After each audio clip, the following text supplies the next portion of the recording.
Leg los.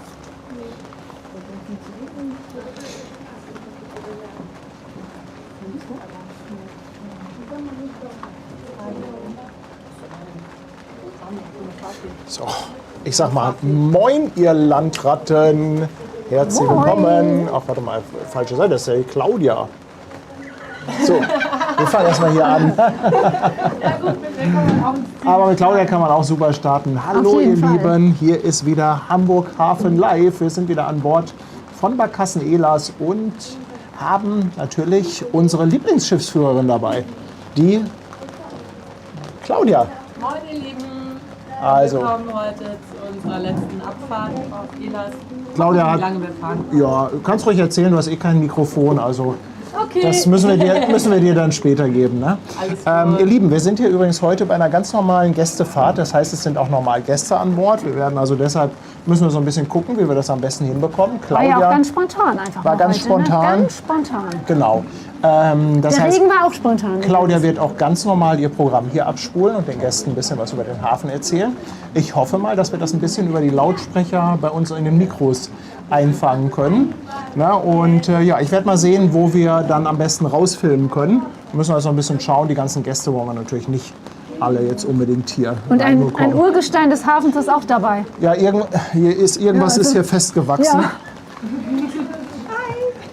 Aber das, Wie geht es heute unser Maskottchen? es war schon da, sie war schon da, als die Barkasse ankam. Ja, Sie war schon auf der Barkasse drauf. ganz sozusagen. genau, ganz genau. Seit heute Morgen um Ja. 11:30 Oh, war ja. oder 11. Soll ich denn mal die Gäste hier an Bord aufklären, was wir eigentlich treiben? Ja, bitte. Ja? Also nimm du doch mal die Kamera. Hast du gleich 8 neue Follower. Genau. Liebe Gäste, falls ihr euch alle fragt, was wir hier gerade treiben, wir haben einen YouTube-Kanal, der nennt sich Hamburg Hafen Live.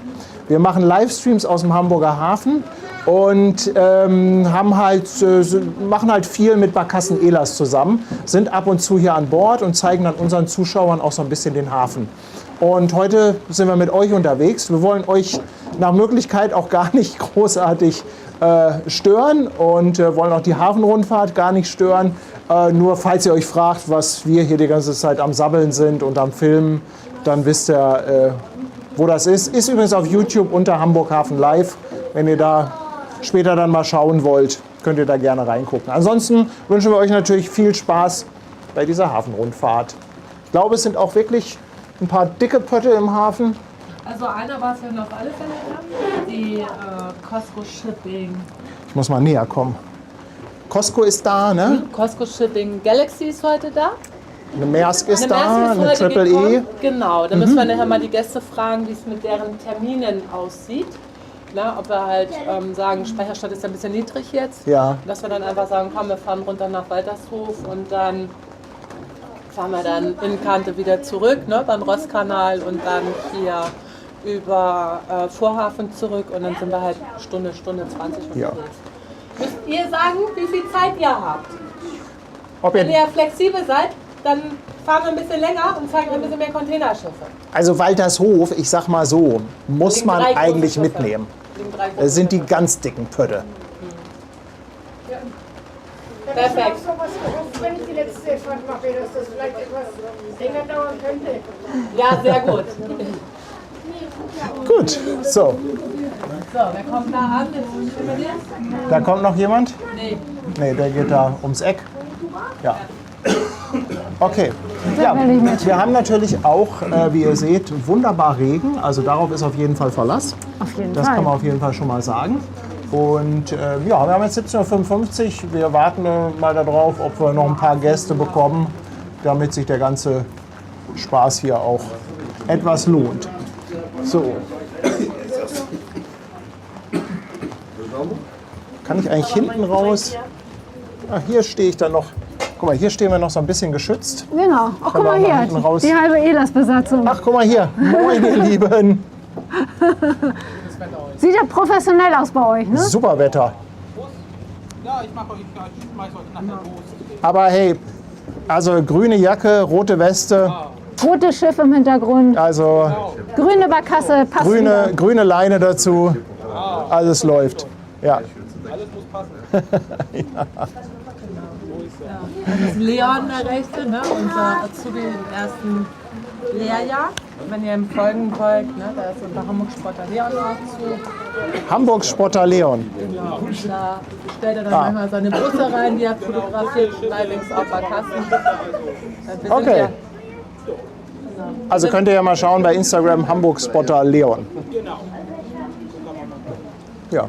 Ja, und Niklas, ne, Niklas hat bei uns Praktikum gemacht letztes Jahr und wird wahrscheinlich im August bei uns dann die Lehre zum Hafenschiffer dann auch machen. Ist dann sozusagen ein Jahrgang unter Leon. Ja, habt ihr ja auch ein relativ junges Team, würde ich sagen, oder? Ja, ich war schon zum Urgestein. Vom Alter her mit Claudia. Ian zusammen. Ach, Claudia. Ja, Ian kennt ihr ja auch alle, da fährt ja meistens die Anita. Ja. Ne? Ist halt hinter uns. Die warten jetzt auf die große Pötte kleine Zügelfahrten. Ach, hier vom Miniaturwunderland, ne? Genau. Ja, ganz Die genau. haben Nachtschicht heute, ne? Die haben Nachtschicht, genau. Ja. Und da ich ja eben halt das nicht mache, bin ich ja eben auf die Idee gekommen, da zu sagen, komm schnell vorbei. Ja, super.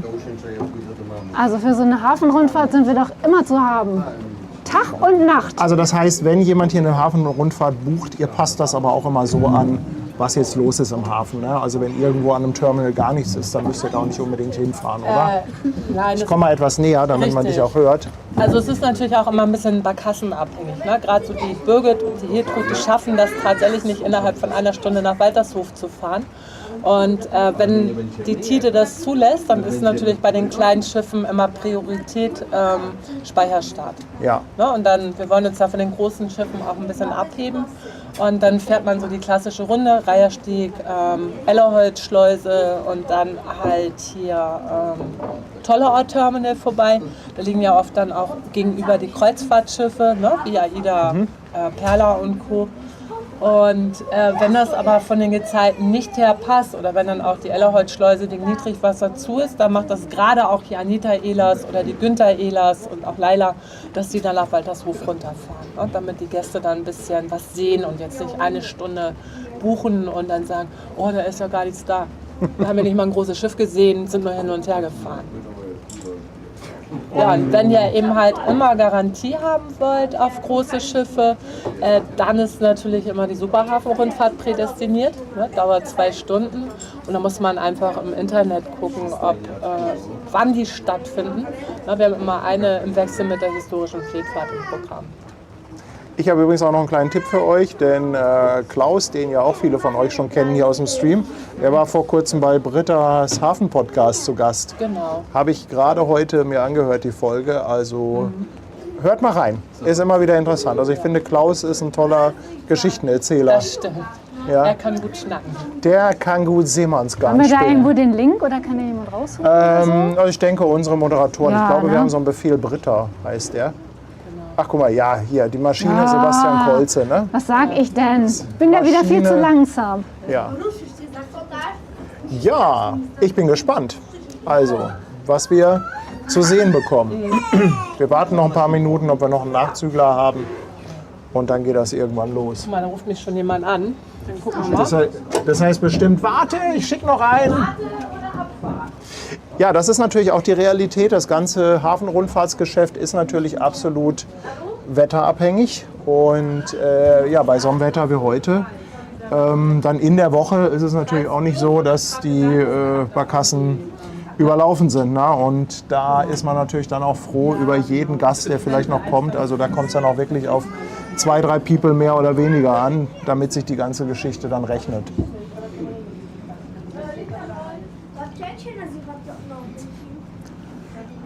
Vielleicht hört es ja gleich auch auf. Guck mal, hier liegt die schöne Anita. Anita ist ja die größte von den Ehlers-Barkassen. Und ja, ich glaube, die macht nachher die Mivola-Tour. Oh, geht los, glaube ich, du. Tschüss. Oh, geht los?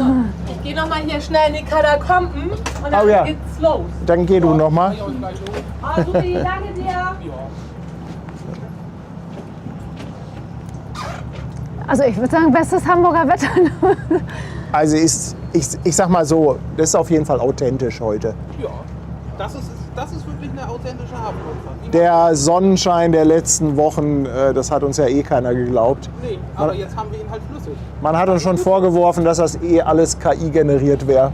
Das kann nicht Hamburg aber sein. Nee, das ist wirklich Tatsache. Wir hatten hier schön Sonnenschein, schöne, auch warme Tage, aber jetzt sieht man ja. Jetzt ist wieder alles normal. Ja, jetzt hat sich Hamburg wieder normalisiert. So, ist Hamburg. Kann man nur sagen, willkommen in Hamburg, das ist normal. Ah, hier zieht. Ja, ist einiges los im Hafen, ne? Ja, also heute waren auch schon die Schiffe voll. Also das war eigentlich nicht zu erwarten, aber trotzdem bei dem Wetter waren viele Leute unterwegs spazieren. Es ist ja auch nicht kalt. Nee. Deswegen, das macht ja auch wieder aus. Nein, es ist nicht kalt. Es regnet Guckt nur. euch Tanja an. Es ist nicht kalt. Nein, ist alles super. Ich habe keine Winterstiefel mehr an. Hallo? Stimmt. Wieder ganz normale Schuhe. Ja. Ist der kalt? Nö, überhaupt nicht.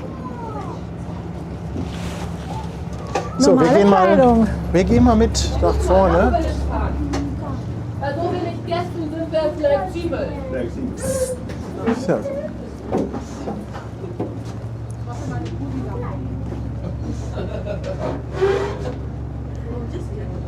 Jetzt muss Claudia hier auch noch selber losmachen.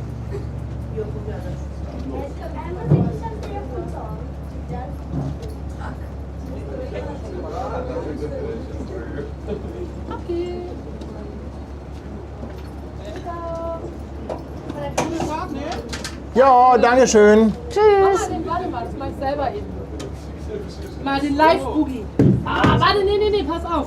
Was machst du jetzt hier? Uns abstoßen? Du kommst aber mit, oder? Ja, pass auf, dass du nicht reinfällst. Ja, so gerade eben. Also, weil ich hätte nur einen Sportbootführerschein. Ah, das passt doch. Aber, Ne? aber ich sag mal, in Notsituationen würde das auch funktionieren, oder? Ja, natürlich. Geht alles. So. Ja. Ja, wir liegen hier in der Nähe der Cap San Diego, quasi halb unter der Überseebrücke. Also wenn ihr Elas mal sucht, nicht Landungsbrücken, sondern Überseebrücke ein Stückchen weitergehen.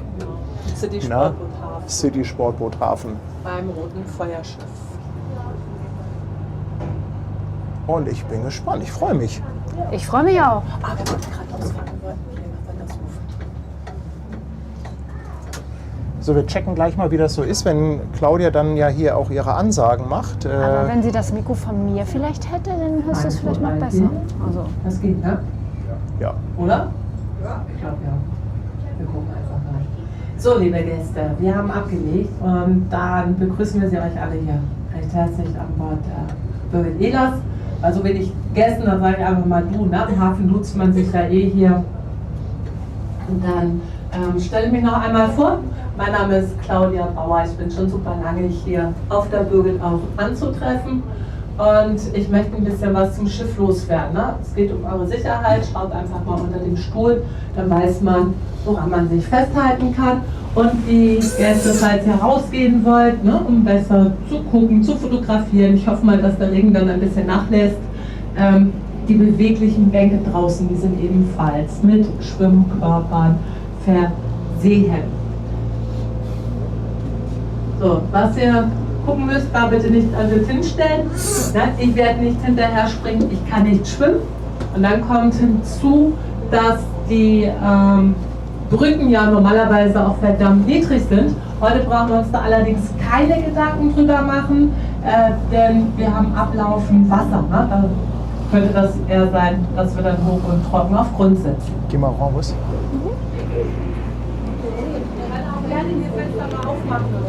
Schreibt doch bitte mal in den Chat, ob ihr Claudias Ansagen versteht. Als erstes Highlight, bevor ich jetzt zu den Annehmlichkeiten auch komme, da seht ihr die Cap San Diego liegen. Ne? Die Cap San Diego, die ist hier 1961 in Dienst gestellt worden.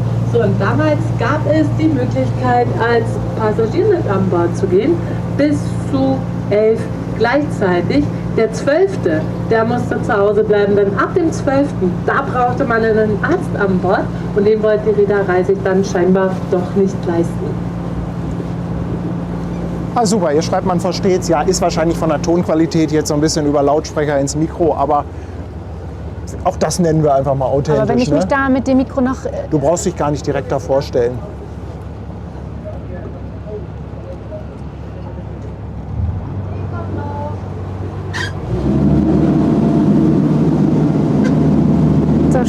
Städte. Ja, hier ist die Cap San Diego. Vielleicht können unsere Moderatoren auch nochmal den Link zur Cap San Diego, weil da gibt es nämlich noch Plätze zur Hafen. Ja, sonst, ich kann das sonst ja auch machen, aber die Mods sind ja da. Ja, Also, die Maschine ist ja da. die Maschine. So. Ja, wie gesagt, ne, wenn ihr Lust habt, besucht die Cap San Diego. Das ist ja zugänglich von der Kommandobrücke über den Funkraum bis hinab in den Maschinenraum, in den Bandtunnel hinein. Ne, gute Stunde Zeit solltet ihr dafür einrechnen. Die habt ihr auch, ne, bis 18 Uhr sind die Schotten geöffnet. So mehrfach im Jahr verlässt uns die Cap San Diego und da könnt ihr dann auch gerne mitfahren. So, dann schaut mal weiter hier rechts. Da sieht man dann jetzt ja auch die Rigma-Rigma.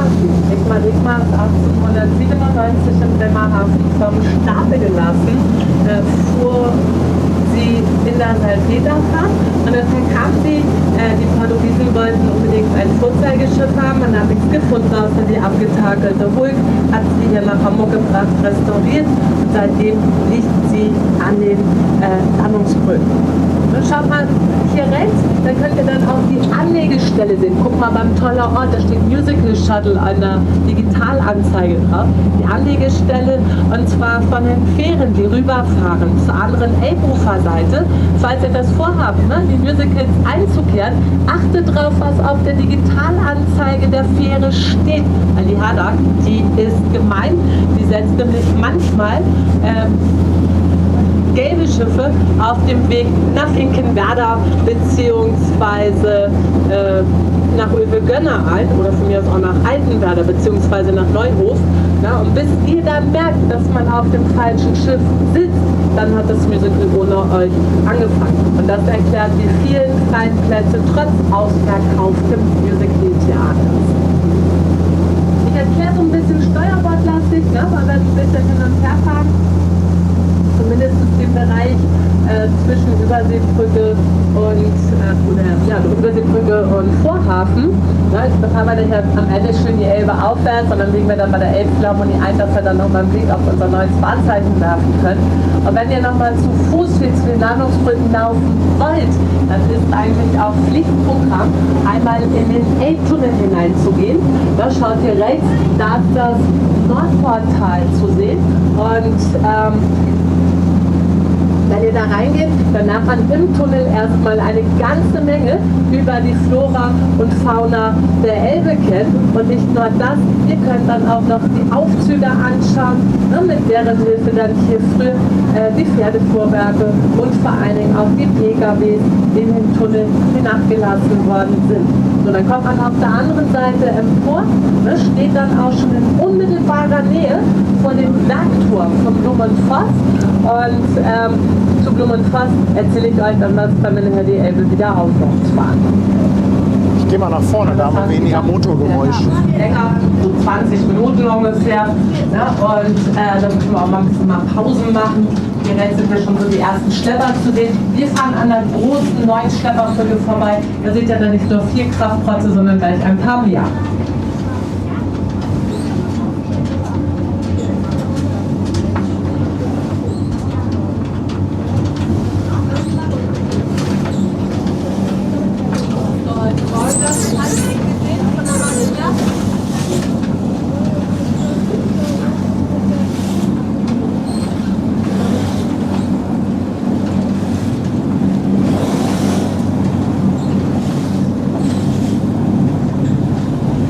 Ja, Claudia ist ein echtes Multitalent. Die muss nicht nur fahren, die muss auch unterhalten.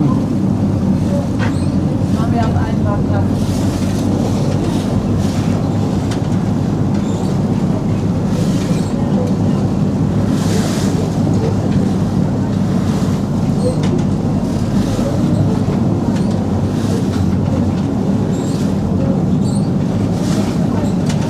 Ja, rechts St. Pauli. Ich glaube, über St. Pauli brauche ich euch gar nicht so viel erzählen. Na, denn das ist ja ein super bekannter Stadtteil, ne, mit Reeperbahn und Vergnügungsetablissement und so weiter. Ich sage immer ganz gerne, St. Pauli ist ein ganz stinknormaler Stadtteil, wie alle anderen auch, bis auf eine Straße. Und da habt ihr alle Schichten vorliegen. Ne? Da gibt es Industrie, Gewerbe, ich rede jetzt nicht vom horizontalen Gewerbe, aber auch Wohnung. Ja, und hier, wie heißt das hier? Ja doch, Gastgewerbe ist ja auch Gewerbe. Und dann schaut man hier unterhalb der St. Pauli Hafenstraße, da befindet sich dann auch das Fährdepot der Haddock. Ne? Die Haddock, das ist ja unser öffentlicher Personennahverkehr auf dem Wasser. Dann kann man hier Innenkante nicht nur die Neuland sehen, das ist hier eine Probieren das mal so, Okay. dass du 2 Mikros hast. Kein Problem. Das ist dann hier eine der Hybridfähren, die wir hier in Hamburg besitzen, ne, neben der Finkenwerder. Ihr könnt dann Innenkante auch noch das U434 sehen. Schaut mal hier rechts um die Ecke. U434, größte nicht nuklear betriebene U-Boot weltweit. Es wurde von einem Dresdner Kaufmann aufgekauft. Ich mach mal langsam und dann schaut immer rüber. Da sieht man vorne am Bug die Torpedorohröffnungen. Und was ihr noch sehen könnt, das ist der weiße Rallye-Streifen. Dieser Rallye-Streifen, das ist was Besonderes. Das zeigt nämlich die Eintauchtiefe ein, wenn das U-Boot auf Schwimmfahrt ist. So, und nun merkt ihr, ne, das U-Boot taucht ganz weit raus. Man hat das U-Boot nämlich an Fehler angeschweißt und damit will man das Ein- und Auftauchen suggerieren. Wenn ihr mich fragt, ist das natürlich schon ein bisschen komisch, wenn man fürs Abtauchen eines U-Bootes 5 Stunden braucht. Dann hat der Feind das U-Boot schon lange entdeckt und auch versenkt. Wer Lust hat, geht da rauf.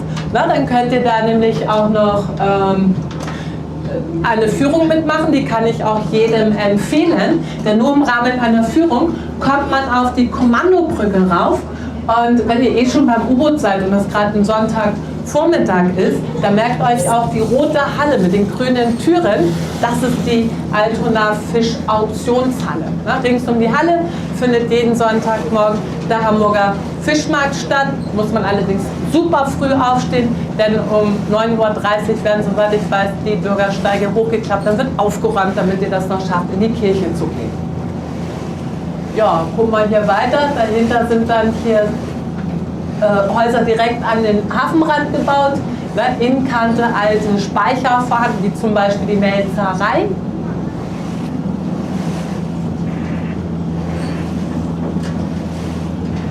Und guck gleich mal an der L'Osteria vorbei. Da taucht dann der Holzhafen auf. Na, da könnt ihr dann gleich alte Kräne sehen. Und wenn wir ein bisschen vorfahren, sieht man hinter den Kränen nicht nur die Seemannsmission. Ihr könnt dann dort auch noch ein weißes Haus mit rotem Dach sehen. Und dort im Erdgeschoss, da gibt es bekannte Hafenkneipen. Das fängt an, ne, mit der Haifischbar. Die kennt ihr durch Heidi Kabel, die hat das früher gesungen. Und hört dann auf mit dem Schellfischposten ganz am Ende, da wo die bunten Lampions sind. Und rechts davon, da ist dann eine Mauer und da geht ein Tunnel rein. Danach hat man die Kneipe auch benannt. Der Tunnel, der wird als der Schellfischtunnel benannt. Und da konnte man früher den Fisch hier vom Altonaer Holzhafen hoch zum Bahnhof Altona bringen. So, wir gehen weiter abwärts, ne? Fahren rüber bis nach Övelgönne. Könnt ihr hier gleich noch das ehemalige England-Fähr-Terminal, Cruise Center, Altona und auch das Dockland sehen. Und ich gebe euch ab und zu auch immer ein bisschen Luft, alles sacken zu lassen, ne? Weil ihr habt ja nur für eine Stunde gebucht hier. Nein, Spaß beiseite.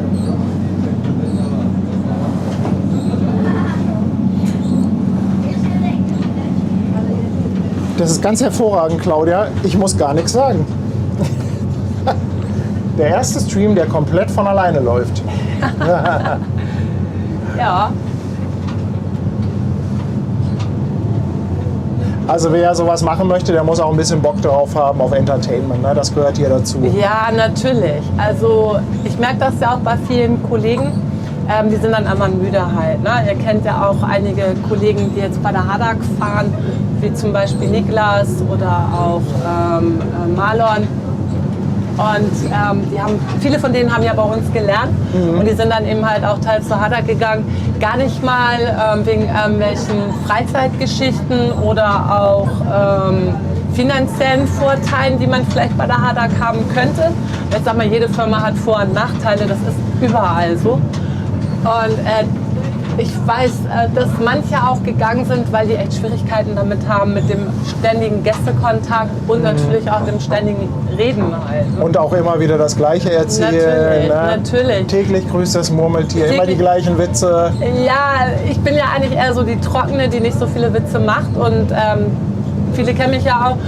Ich mache ja immer die Programmfahrten, ne, wie Fleetfahrt und Superhafenrundfahrt. Und ich habe auch zum Chef gesagt, ey, nimm mich bloß nicht in die einstündige Hafenrundfahrten, wenn ich andere Fahrten machen kann, weil das ist Abwechslung. Und so ist es dann auch so, dass zum Beispiel Mario und Ian, die kennt ihr ja alle, wenn die dann Anita oder so fahren, dann auch sagen, oh, ich bin mal froh, wenn ich mal nach Waltershof runterfahren kann. Dann sehe ich auch mal was anderes. Dann kann ich auch mal große Schiffe sehen und so. Ne? Und klar, das Büro möchte natürlich, dass wir in den östlichen Bereich fahren, aber wenn es vom Wasserstand her nicht passt, ja, aber es soll nicht hin und her fahren, dann kann ich auch immer mit Absprache der Gäste einmal rumfahren. Ja.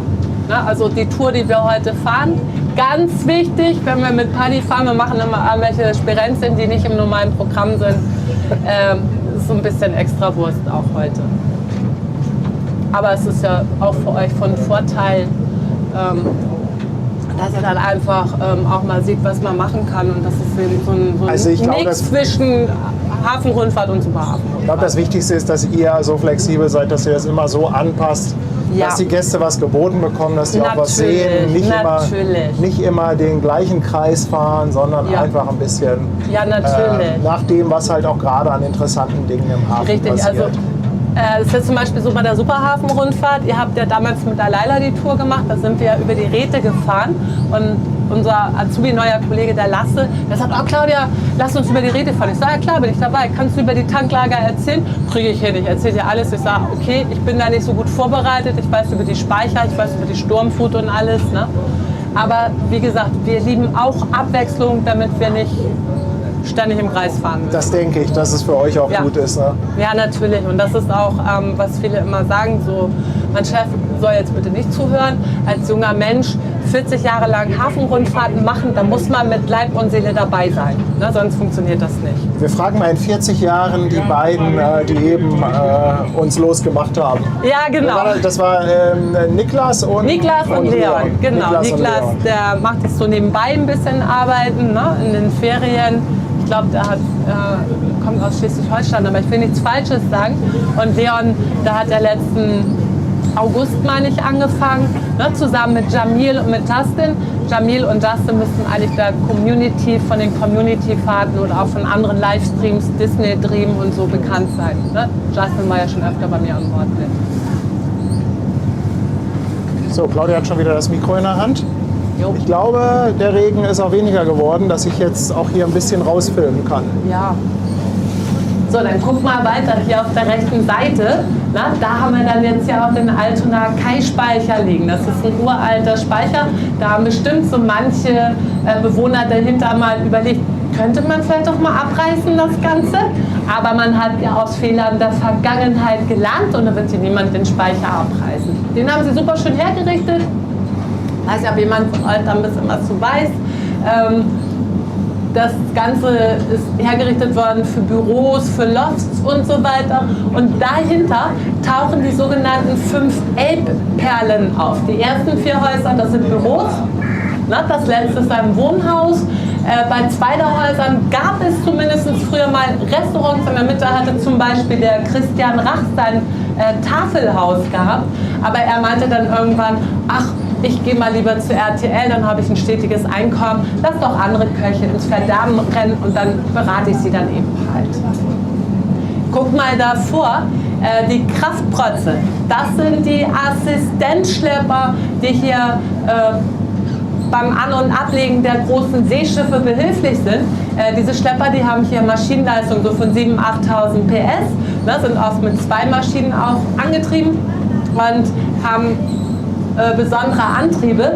Ich sag mal so, das Entscheidende, das ist nicht die Maschinenleistung, sondern das, was sie drehen. was sie ziehen, das, was sie drücken können. Und die beträgt bei einem Schlepper durchaus auch einmal so 70, 80 Tonnen Fallzugkraft. Paddy, kennst du den, der da steht?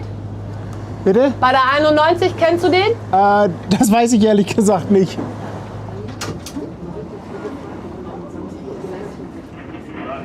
Zwei sind da sogar, ne? Oder nee, einer? Keine Ahnung?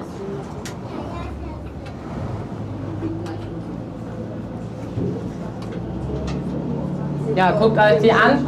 Ich meine, die Fairplay-Schlepper, die haben hier Shuttle-Antriebe oder Azipod-Antriebe. Müsst ihr einfach mal, also die jetzt hier den Stream gucken, vielleicht mal Conny fragen oder so, wie die genau angetrieben werden oder alte Folgen anschauen. Es gibt hier auch viele Schlepper, die haben sogenannte Volt-Schneider-Antriebe. Das sind unter dem Rumpf Teller, an den Tellern hängen Messer herunter und das Ganze dreht hier. Ne? Also die Scheibe rotiert, die Messer rotieren und dadurch kann man dann den Kurs ändern und vorwärts und rückwärts fahren. Das zeigen sie nicht nur jeden Tag bei der Assistenzarbeit. Als wir heute früh bei der Superhafen-Rundfahrt unterwegs waren, kam ja bei Hochwasser die Marie Maersk an, da konnten wir richtig gut zugucken. Das zeigen sie uns vor allen Dingen auch am 10. Mai beim legendären Schlepperballett. Dieses Jahr ist das ein bisschen eher als sonst. Ne? Guckt einfach jedes öffentliche Programm, was hier in Hamburg sendet, ne? Wird live beim Schlepperballett, so wie NDR oder so, da zuschalten. Und ich denke mal, Tanja und Paddy auch. Und da gibt es dann bestimmt ganz tolle Bilder zu sehen. Ich kann mich erinnern, Fußball-WM, da haben die Fußball gespielt auf der Elbe. Ja, und im Anschluss kann man dann hier auch das Augustinum sehen. Schaut mal, das ist ja eines der exklusivsten Seniorenstifte, die wir hier in Hamburg haben. Wenn ihr da wohnen wollt, überlegt das sehr früh. Am besten schon im Säuglingsalter, weil die Warteliste ist sicherlich sehr lang. Man zahlt allerdings auch recht viel Geld. Ne? Ich habe damals was gehört, so von 3.000 € im Monat. Das sind aber schon Preise von ich weiß nicht wann. Ohne irgendwelche Zusatzkosten wie ärztliche Betreuung, Wäscheservice, Essenservice und dergleichen. Und ihr habt aber dann auch einen super Blick zum Beispiel auf den Museumshafen rauf. Ne? Hier beim Eisbrecher Stettin könnt ihr auch mal rüber gucken. Da gibt es dann auch die Möglichkeit raufzugehen bis in den Kohlebunker rein. Und wenn man im Museumshafen ist, dann kann man da auch gleich noch Fischbrötchen essen. Sicherlich eine gute Alternative zu dem Essen, obwohl Augustinum hat bestimmt eine gute Küche, oder? Ich habe keine Ahnung, ich weiß das nicht. Ich war da noch nicht da oben. Ja, das Makabre an dem Haus ist, das war früher mal ein Kühlhaus gewesen, ihr habt richtig gehört. Und dann gab es einen warmen Abriss. Man wollte nämlich den Inhalt loswerden, das Gammelfleisch und die ranzige Butter. Ich sag noch Butterberg in den 80er Jahren. Und dann hat man hier das wieder aufbauen müssen. Und das Denkmalschutzamt hat aber den Betreibern ein Kuppeldach zugelassen, sagt man so, und vor allen Dingen auch Fenster, weil sonst wäre da niemand eingezogen. Überlegt mal, 80er Jahre, was haben die Bewohner alles mitgemacht, Zweiten Weltkrieg, ne? Und das ist natürlich nicht so das, was man dann haben möchte. Bunker-ähnliche Charakterzug. Ja, ihr wisst, was ich meine. Also in einem Bunker zu wohnen. Ja, rechts schaut mal Uwe Gönne. Oberhalb davon dann auch die Häuser der Elbchaussee zu sehen. Wenn man da wohnt, zählt man zu den oberen 10.000. Wenn ihr unten wohnt, dann muss man eine Rampensau sein, weil zwischen den Gärten und den Häusern, da führt ein Weg entlang. Ne? Da läuft man entlang, wenn man zum Beispiel zur Strandperle möchte oder noch weiter den Elbstrand entlang bis zum alten Schweden. Das ist der riesige Stein, den ihr am Elbstrand sehen könnt. Und ich würde da was ganz Besonderes machen. Die Bewohner haben sich aus der Not eine Tugend gemacht. Manche bieten von denen Kleingewerbe an, ne, wie selbstgeknüpfte Hundeleien habe ich da schon gesehen oder Windspiele und so weiter. Und ich würde mich wahrscheinlich selber dorthin setzen, ins Fenster rein, aber keine Angst. Ich behalte meine Dienstkleidung an. Ne? Wenn ihr andere Frauen im Fenster sehen wollt, dann müsst ihr dann doch zur Hermannstraße gehen. Bestimmt Ärger, aber zwar nicht von den Bewohnern, sondern von denen, die da langlaufen, ne? Weil sie dann zum Buddeln an den Strand wollen. Wie erklärt man den Kindern, warum da auf einmal eine Frau im Fenster sitzt? So, guckt mal am Ende vom Strand. Da ist ein Stein zu sehen. Das ist der alte Schwede. Und der alte Schwede, der wurde bei Baggerarbeiten gefunden. War gar nicht so einfach, den zu bergen. Die haben auch gleich mehrere Anläufe gebraucht. Warum war das schwer?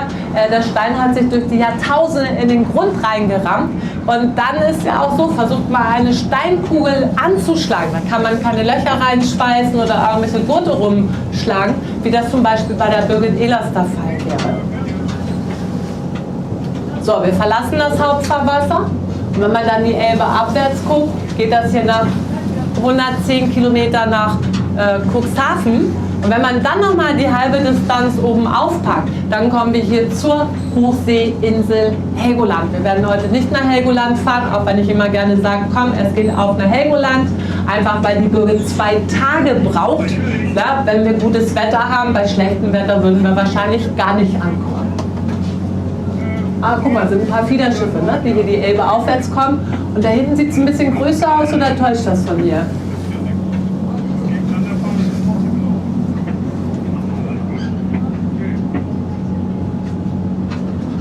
Wir gehen in den Waltershofer Hafen und dann gucken wir uns hier die riesigen Kötter an, ne, die zum Teil ja auch heute angelegt haben. Manche werden vielleicht dann auch demnächst hier ablegen. Ich habe die Segelliste jetzt nicht im Kopf. Und Container selbst gewinnen immer mehr an Bedeutung. 97%, wenn nicht sogar mehr, der Stückgüter nehmen sie ein. Das sind ungefähr 70% der Gesamtgüter. 70% so von ungefähr 120 Millionen Tonnen. Nagelt mich jetzt nicht auf 1-2 Tonnen fest. Jedenfalls, damit die Boxen besonders zügig umgeschlagen werden können, hat man sogenannte Vollcontainer-Terminals errichtet. Und 2 davon zeige ich euch direkt. Toller Ort ist dann Nummer 3, Altenwerder, müsst ihr dann so ein bisschen um die Ecke gucken. So, dann gucken wir uns auch die Schiffe an. Wenn wir hier vorbeifahren, dann seht ihr, dass da ganz schön viele Brücken auch am Arbeiten sind. Man sagt ja, wenn ein solch großes Schiff wie die HMM Oslo liegen, dann arbeiten da 6, 7 Brücken auf einmal. Und man sagt, wenn die Brückenfahrer Hand in Hand mit den Van-Carriern arbeiten, dann sind die Brückenfahrer in der Lage, 30 Container die Stunde im Durchschnitt umzuschlagen. Es gibt natürlich Ausnahmen. Ne? Manchmal schaffen die wesentlich mehr, oft schaffen sie auch weniger. Warum weniger? Das hängt damit zusammen, die Brücke bleibt ja nicht starr an einem Ort stehen. Die muss sich bewegen, um jeden Lukengang zu erreichen. Und dann kommt hinzu, dass ihr unterschiedliche Containergrößen gleich auf den Schiffen antreffen könnt. Und last but not least stehen die Container ja nicht nur über Deck, sieht man vielleicht ja ganz gut bei der Elbinsel. Die Container sind vor allen Dingen auch unter Deck gelagert. Und zwar ungefähr so 60%. Und wie kommt man ran? Man muss die Lukendeckel öffnen, das wird über die Brücken gemacht.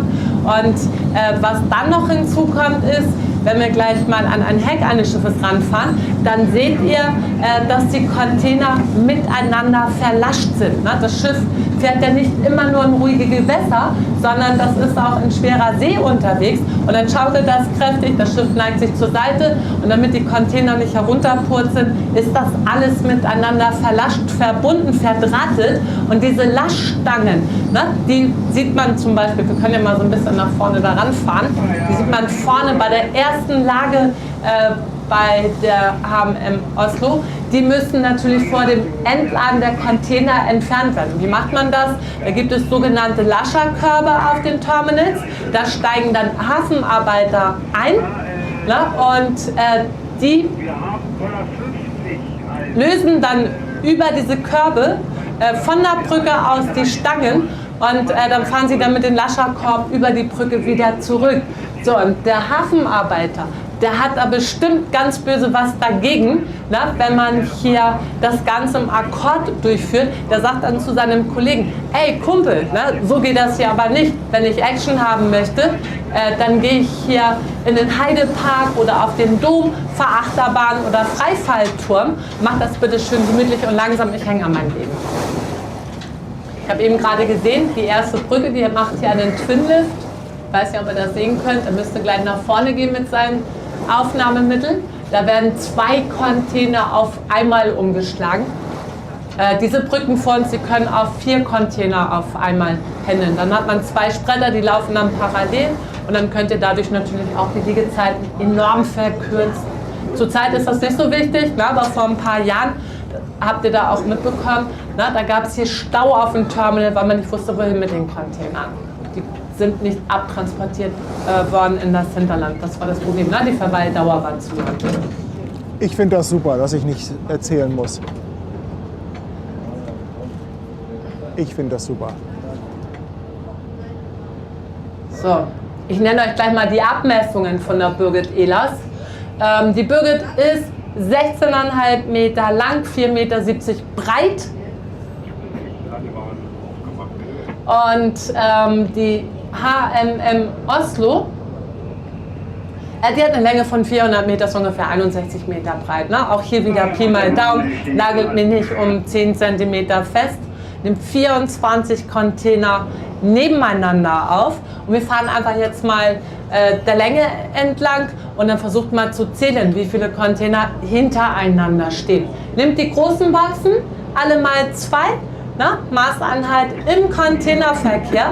Das ist die sogenannte 20 Fuß Standard-Containerbox. Also alles, was ihr an Zahlen hört. Na, ein Schiff nimmt so und so viele Container auf, so und so viele Container sind im letzten Jahr umgeschlagen worden. Da nehmen wir immer die kleinen Boxen. Ausnahme ist der eigentliche Move. Ne? Da haben wir dann die tatsächliche Containeranzahl, die dann bewegt worden ist. Also bei der Brücke, ne? Dann nimmt man die tatsächlichen Container.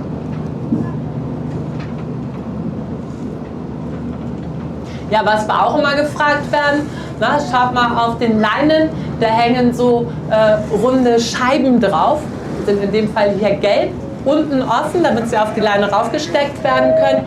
Das sind sogenannte Rattenteller, die sind dort angebracht, damit da kein Ungeziefer rauf und runter krabbeln kann. Ja, ich habe gehört, Ratten sollen nicht über Kopf laufen können. Ob das stimmt? Wird wohl so sein, ne? Sonst würden die das ja nicht machen. Ich kann mich erinnern, als ich noch hier in der Ausbildung war, da hat der alte Chef, der Günther Ehlers, auch immer gesagt, guck mal, die Rattenteller, das hat er damals schon vor 20 Jahren erzählt.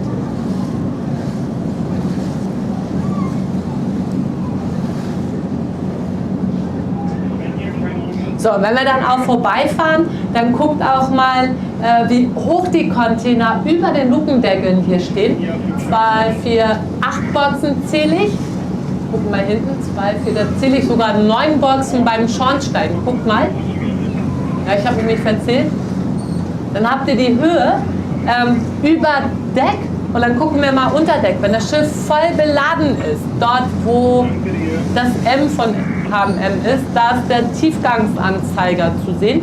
Und ungefähr dort, wo die rote Farbe in die blaue Farbe übergeht, das ist die maximale Eintauchtiefe. Ja, und jetzt ist der wesentlich leerer. Ihr seht, der ragt ganz weit raus und dann müsst ihr den gesamten blauen Bereich noch rechnen. Wenn er voll beladen ist, hat er einen Tiefgang so von 16,20 Meter. Das ist alles voller Container. Man sieht aber auch, hinten verjüngt sich das Schiff, vorne auch. Na, und dann muss man natürlich auch noch Platz abrechnen für Ballasttanks, Treibstofftanks, Maschine. Und was man noch sehen kann, hinten verjüngt sich das Schiff, da braucht ihr den Platz für Ruderblatt, Propeller. Vorne verjüngt sich das Schiff auch, damit es schneller durch die Wellen fahren kann. Na, und das muss man abrechnen. Und dann kommt man hier bei den Schiffen wie MSC Mina, die ist auch so in etwa so groß wie die Oslo, und auch bei der Oslo bei locker 23.000 Stellplätzen. Jetzt hier für die, die hier Paddy gerade angucken, hattet ihr, glaube ich, neulich mal das gehabt, ne? Dass es nur die möglichen Stellplätze sind, die Container aber oft ja also die Schiffe mit weniger Containern unterwegs sind. In Hamburg sowieso, weil das ja meistens der Endhafen ist. Richtig, genau. So, ich gucke mal gerade, die Brücke ist oben. Da machen wir nochmal so einen kleinen Schlenker hier, ne, zwischen die Schiffe. Ich darf nur nicht unter die Leinen fahren, dann gibt es Ärger. Genauso wie wir nicht unter Containerbrücken fahren können. Aber so halb ran, ne, können wir uns ja mal rantasten, damit ihr euch dann noch kleiner fühlt, als eben, wo wir vorne am Bug waren. Ja, wie schon sagt, ihr seht, das Schiff ist relativ leer. Ne? Beide Schiffe sind relativ leer. Das hat einen ganz banalen Grund. Die Schiffe sind ja hier alle im Asienverkehr unterwegs. Und Hamburg stellt den Endhafen im Ostasienverkehr dar. Zumindest zum großen Teil. Und viele der Container sind natürlich vorab schon in Rotterdam und Antwerpen gelöscht worden, entladen worden. Die größten Häfen gibt es dann auch in Ostasien. Das fängt an mit Shanghai, Hongkong, Singapur, Ningbo, Shenzhen und wie sie heißen. Busan steht, glaube ich, zurzeit auf Platz 7. Hamburg und das Ferner liefen auf Platz 23. Ne? Wir haben im letzten Jahr 7,8 Millionen TEU umgeschlagen. Und ich habe sogar noch mit weniger TEU gerechnet. Wir haben Glück gehabt. Der Grund ist leider nicht so schön, die Houthi-Rebellen. Also, dass wir nicht weniger umgeschlagen haben. Weil solche große Schiffe, die ihr hier sehen könnt, na, egal ob es die Nina ist, die Oslo oder auch die Marie Maersk, das sind Schiffe, die nur die ganz großen Hafenstädte anlaufen, sondern 1/3 der Boxen, die sie mitbringen, die gehen dann auf Schiffe rauf wie die Munksund oder auch hier die Tivoli und die verteilen die Container von Hamburg aus nach Skandinavien, aber auch in das Baltikum rein. Und 1/3 der an Land verbleibenden Boxen, die gehen auf Eisenbahnwaggons hinauf. Ne? Der Hamburger Hafen ist schon immer ein Eisenbahnhafen gewesen und gerade von den Vollcontainer-Terminals starten dann Ganzzüge, die die Container nach Osteuropa und Südeuropa bringen. So, und warum schlagen wir weniger Container um? Spätfolgen von Corona, vielleicht auch ein vermindertes Kauf-Konsumverhalten und dann kommt hinzu Fiederschiffe, Baltikum, Russland, St. Petersburg, Züge Osteuropa, Russland, Moskau und Russland galt mal als Haupthandelspartnerland Nummer 3. Da werden seit 3 Jahren keine Container mehr hingeliefert, zumindest zum größten Teil. Und wenn das Haupthandelspartnerland Nummer 3 komplett wegbricht, dann merkt man das natürlich sofort im Umschlag. Ein weiterer Grund ist Südeuropa, Eisenbahnverkehr. Ne? Und da haben sich die Chinesen gedacht, die COSCO-Reederei, warum entsendet man die Box nicht von einem Mittelmeerhafen aus? Und da hatte man aber früher keine Infrastruktur gehabt. Und dann haben die dann gesagt, dann lass uns mal ein neues Terminal bauen. Und zwar in Piräus bei Athen. Und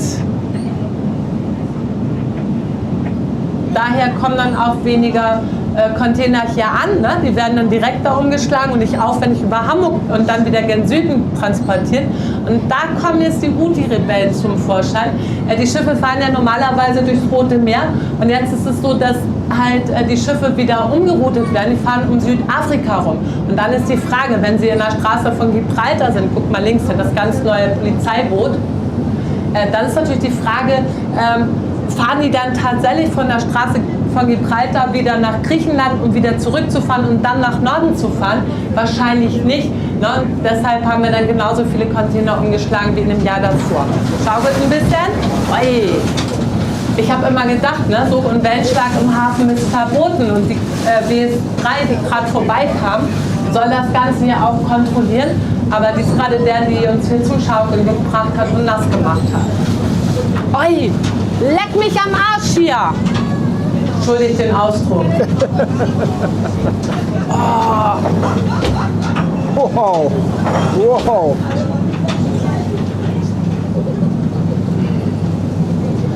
Wer hat diese Schiffe konzipiert? Da wird einem ja voll seekrank, oder? Meinst du die Barkassen? Ja, nein, die WS3, dass da so ein Wellengang herkommt. Das kann doch nicht normal sein. Ja, da müssen wir mal nachfragen. Ja. Ja, also das würde mich auch echt mal interessieren hier, ne? Von wegen Sog und Wellenschlag. Also die Lotsenboote, die sind da echt entspannt, ne? Also zumindest die Lotse 3 und 4, die alten. Wenn die in Gleitfahrt sind, dann schaukeln die nicht, weil früher haben wir auch echt immer gedacht, so von wegen Lotsen, oh mein Gott, Schlepper, oh mein Gott, Fern, oh mein Gott. Aber die WSP, das sind jetzt echt die, die am meisten Wellenschlag verursachen. Ich hoffe, die hören mal mit und bauen bessere Boote. So, Wir nehmen Kurs Richtung Rugenberger Hafen, Kurs Richtung Rugenberger Schleuse und ich gebe euch wieder ein bisschen Luft, alles sacken zu lassen. Der hat echt ganz schön geschaukelt eben, ne? Ja, ihr Lieben, ich sehe, dass hier auch jede Menge Fragen im Chat kommen. Also das wird heute ein bisschen schwierig, aber vielleicht hebt ihr euch die ja auf. Denn morgen, Jetzt können wir fragen. morgen plane ich auf jeden Fall dann mal wieder einen längeren Stream. Es geht noch einiges rein und raus an Containerschiffen. Kleine AIDA ist da, die AIDA Bella. Und es könnte sein, dass das morgen ein etwas längerer Stream wird. Also da würde ich mich natürlich freuen, wenn ihr dann vielleicht ein paar Fragen habt, damit wir da die Zeit gut rumbekommen. Gute Idee. Ich finde, du machst das super, Claudia. Also Dankeschön. wirklich, ich höre dir unheimlich gerne zu. Dankeschön.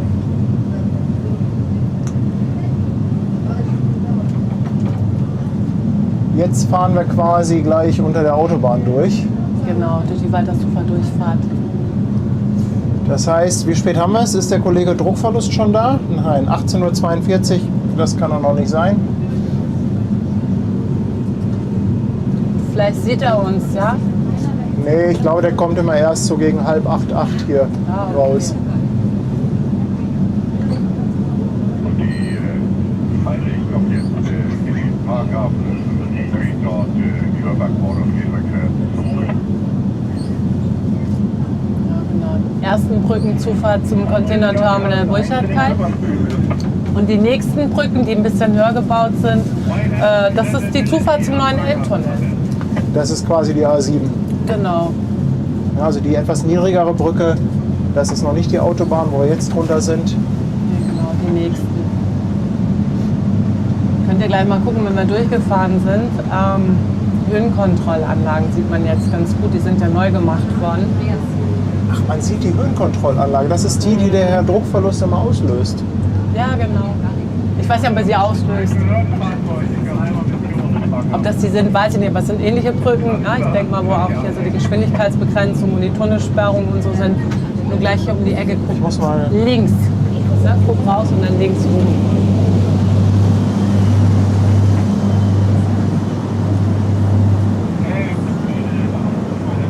Kannst du sehen, da die Brücken mit den Leitern, die da mit diesen Geländern... Wahrscheinlich meint sie diese da Brücken hinten, da da. kann man die Geschwindigkeitsbegrenzung sehen.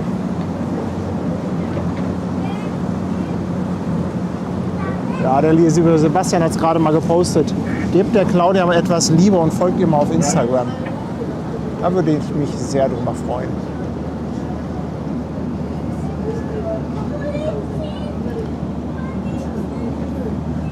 Doch, ich glaube, die dienen auch als Höhenkontrolle, ne? Weil da ist ja grün und rot, damit man weiß, welche Spuren frei sind. Ja.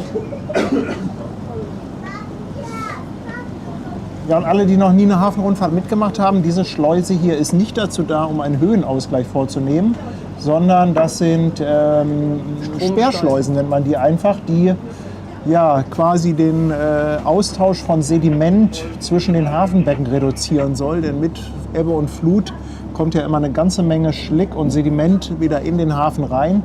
Und damit das sich nicht komplett in allen Hafenbecken verteilt, gibt es diese sogenannten Sperrschleusen. Also das ist im Grunde genommen nur reinfahren, Tür zu, Tür aufmachen.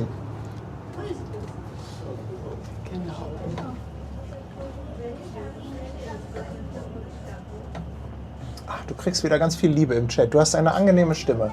Ich hoffe, das kommt ganz gut rüber. Trotz der Lautsprecher ist mit Sicherheit nicht ganz ideal, aber wenn ihr sagt, könnt ihr ganz gut verstehen, bin ich glücklich. Nilsi, der Code für die Ermäßigung, wenn ihr bei ELAS mitfahren wollt, ist HHL10.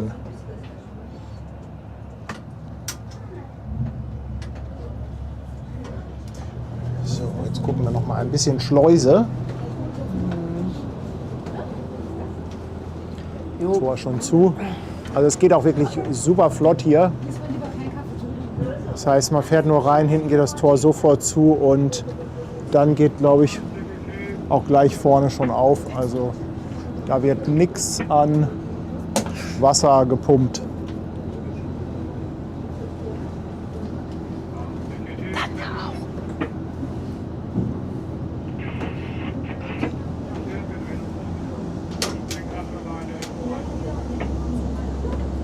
So, Ja, wir sind ja hier in die Rugenberger Schleuse eingelaufen. Na, und ich denke mal, ihr guckt schon, was ist denn das hier? Da geht es wieder hoch oder runter. Warum machen die Hamburger Schleusen hier, wenn kein Unterschied ausgeglichen werden soll? Natürlich, damit ihr als Gäste mal eine Schleuse kennenlernt. Wenn man so ein bisschen schaut, kann nicht ganz sein, ne? Weil die sind schon sehr alt. Rugenberger Schleuse 1913 gebaut. Jetzt sagt der Claudia, die spinnt doch total. Nee, und nimmer 1913. Doch, denn die Schleuse wurde vor ungefähr 12 Jahren komplett erneuert. Da hat man sie abgerissen. Das waren früher mal 2 Kammern gewesen. Hat sie neu gebaut. Und zwar, damit hier die großen Schubleichter, die früher mal die Köbrandbrücke entlasten sollten, hier durchpassen können. Die Brücken über den Kammern sind höher als bei der alten Schleuse. Die Kammern sind ein bisschen breiter und vor allen Dingen auch länger geworden.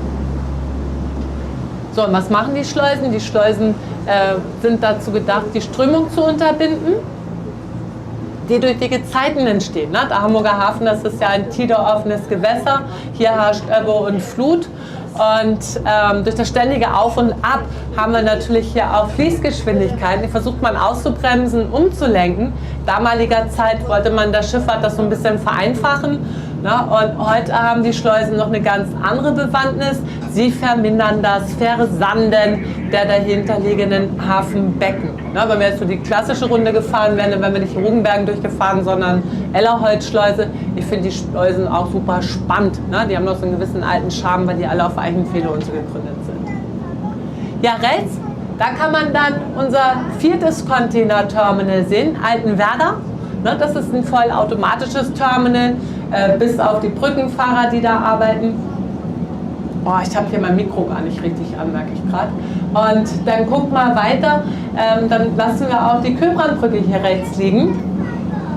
Die Köbrandbrücke, die verbindet die Elbinsel Neuhof mit Waltershof.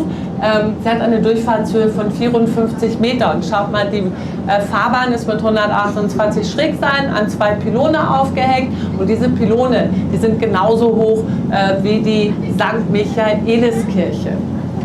Ja, wann ist der eingeweiht worden? Vor 51 Jahren. Und sollte eine alte Kabelfähre ersetzen, die hier nördlich von uns lang lief, da ungefähr, wo die Personenfähre auch noch lang führt.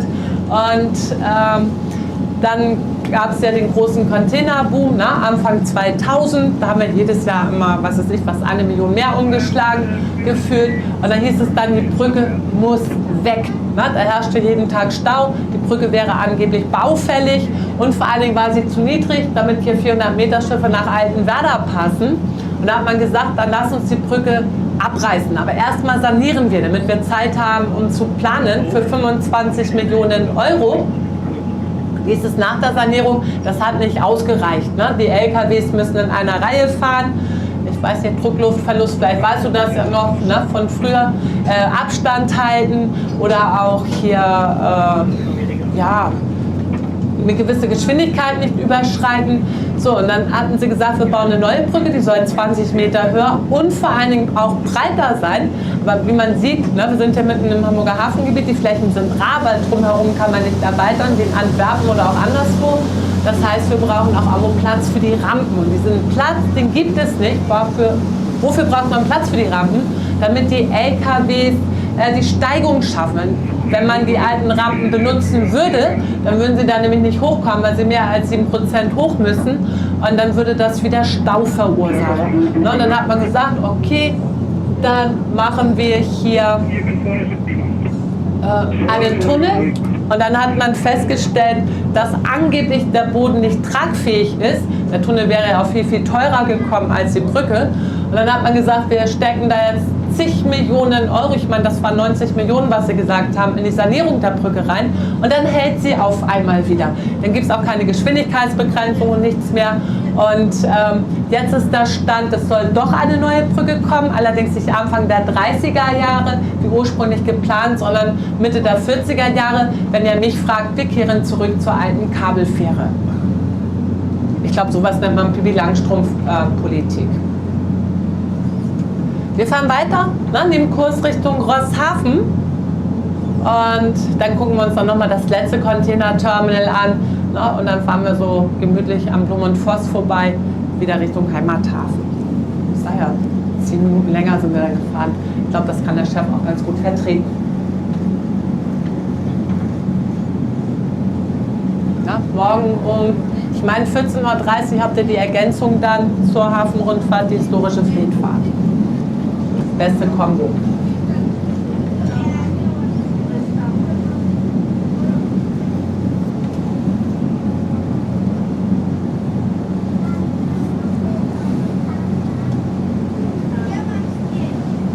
So, ich hoffe, unsere Mods sind wachsam und entfernen hier mal diesen Superspacken, der hier so ein bisschen am Rumspammen ist.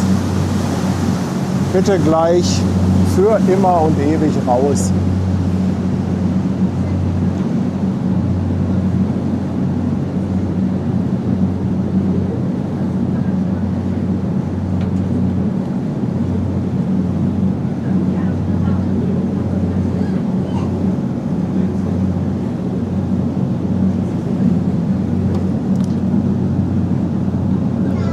Da vorne rechts kommt jetzt ein schöner Badestrand. Ja. Schöner weißer Sand. Bester Badestrand.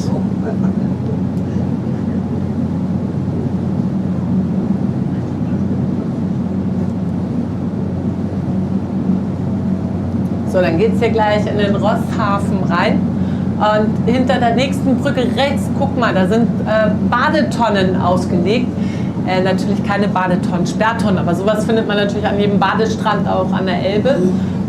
Zum Beispiel Finkenried und so, da hat man sie aufgelegt, die sind dann aber anders gekennzeichnet. Und da ist feinster Sandstrand aufgefüllt worden. Entschuldigung, ich kann mich noch erinnern, ne, als hier ein Bagger lag und ich dachte, ey, wieso pustet der da Sand hin? Überall wird gebaggert. Na, und da eben halt wird gepustet. Guckt mal die Mauer ganz genau an, da ist doch so ein weißes Graffiti zu sehen. Und dann schaut mal bei dem Parken Verbotenschild rüber. Da neigt sich die Mauer nämlich ganz böse zu uns rüber. Jetzt wisst ihr, warum der Sand da aufgeschüttet worden ist, um die Mauer zu stützen. Ich warte ja immer noch auf den Tag, ne, dass sich da irgendwann mal eine Robbe sonnt. Jetzt sagt der Claudi, du spinnst total. Wie soll denn hier bitte schön eine Robbe herkommen?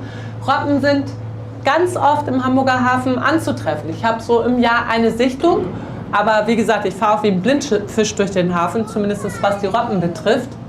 Na, also haltet die Augen offen, vielleicht könnt ihr da welche Kulleraugen in die Augen schauen. Ja, bei Hochwasser ist der Strand natürlich unter Wasser, ne? Deswegen könnt ihr schon ganz gut erkennen, dass das kein Badestrand ist. Ja, wenn man dann bei Bergen ist, viele kommen vielleicht nicht vom Flachland, ne, sondern von bergigen Ecken her. Wir in Hamburg haben auch Berge, und zwar ganz schön hohe. Ich sag mal so bekannte Berge wie der Söllberg, denkt mal an die Harburger Berge, die Erzberge, ne, am Hansaport. Und wir haben auch noch andere dynamische Berge. Schaut mal rechts, das sind unsere Schrottberge, die hier auch liebevoll als die Schrotti Mountains bezeichnet werden. Und die haben sogar noch eins mehr als eure Berge, die sind dynamisch, die wachsen sogar. Ja, wo gibt's das? Normalerweise schrumpfen die ja immer. So, und was ist das für Schrott? Schrott, der mit Fremdstoffen versehen ist. Was macht man mit dem Schrott? Der wird so ein bisschen vorsortiert, der kommt ja hier mit Binnenschiffen, Schubleitern und Co. an. Und dann wird der ganze Schrott hier zwischengelagert und dann in Bullcarrier umgeschlagen, relativ kleine, und die bringen dann den Schrott nach Malaysia und auch in die Türkei. Früher ging der Schrott auch nach China. Na, die Chinesen haben aber sich mittlerweile geweigert, den Schrott anzunehmen, na, weil die sagen einfach, ja, schön und gut, aber wir wollen den Schrott nicht zurückhaben, den wir produziert haben. Gut, gibt mittlerweile natürlich auch gute Sachen aus China. Ne? Das ist immer so ein bisschen klischeebehaftet. Ja, guck mal, Backbord links, da sind auch wieder diese Sperrtonnen zu sehen. Ganz großes Problem, was wir auch in der Speicherstadt haben. Die ganzen Mauern sind einsturzgefährdet. Wer hat Schuld? Wie überall der Container. Durch den Containereinzug hat man die Elbe vertieft im Unterelberaum. Dadurch haben sich die Gezeiten geändert. Der Unterschied zwischen Hoch- und Niedrigwasser liegt bei fast 4 Meter mittlerweile. Und Das Niedrigwasser fällt 1 Meter niedriger aus und dann musste gebaggert werden, damit auch im Hafen weiterhin bei Niedrigwasser gefahren werden konnte.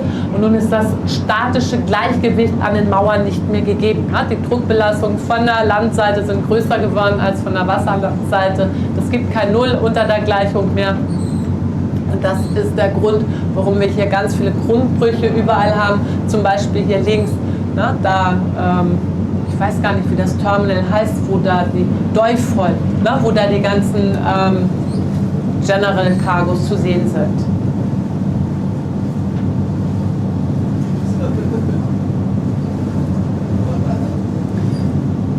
Sieht aus wie bei Hempels unterm Sofa bei mir hier vorne, ne? Ich finde, das sieht super gemütlich hier aus. Ja. Hauptsache, du hast ein paar Lind-Osterhäschen, nee, Osterküken. Ja. Magst du auch so gerne diese Lindkugeln? Oh ja, total. Ich habe sie gerade in Eierform hier liegen.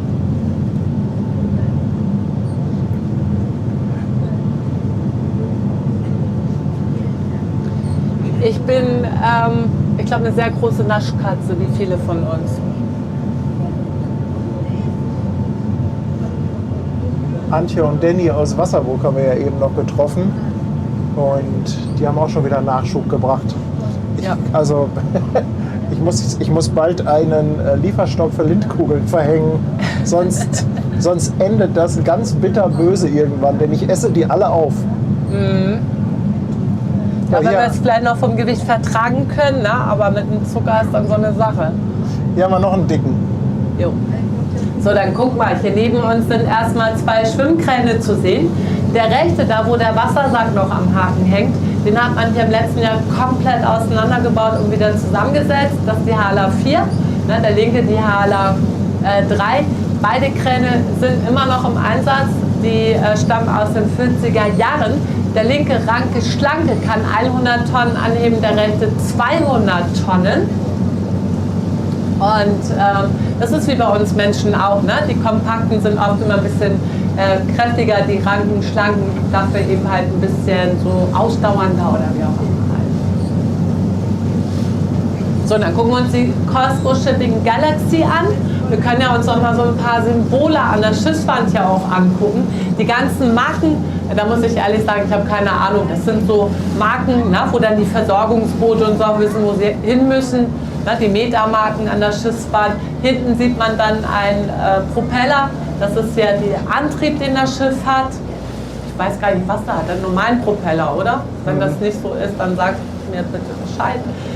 Ansonsten könnt ihr hier zwischen den Buchstaben von der Reederei Pfeile sehen. Da steht TUG drauf. Und das sind die Symbole, wo die Schlepper drücken können. Ne? Wir haben ja für die neue Schlepperbrücke gesehen. Und in dem Bereich, wo die Symbole sind, da sind die Spanten verstärkt. Da können Sie drücken und ziehen, ohne dass es hier zu Kaltverformungen an den Schiff kommt. Und dann gehen wir nochmal weiter zu dem I von Shipping, den ersten I, da seht ihr den Tiefgangsanzeiger. Ich hatte ja schon gesagt, bei HMM Oslo oder auch hier bei der Mina, die Schiffe können bis zu dem Punkt abgeladen werden, wo in der Regel die rote Farbe in die darüberliegende Farbe übergeht, ne? Plus minus paar Dezimeter. Und guckt mal, neben der Tiefgangsskala, da ist rechts davon gleich ein Kreis mit einem Strich zu sehen. Da steht drauf CS, wenn ich das richtig sehe. Das ist die Klassifizierungsgesellschaft von Costco Shipping, das ist eine Staatsreederei. Und rechts davon seht ihr dann noch einen senkrechten Strich und 1, 2, 3, 4 waagerechte Striche. Das sind die individuellen Eintauchtiefen.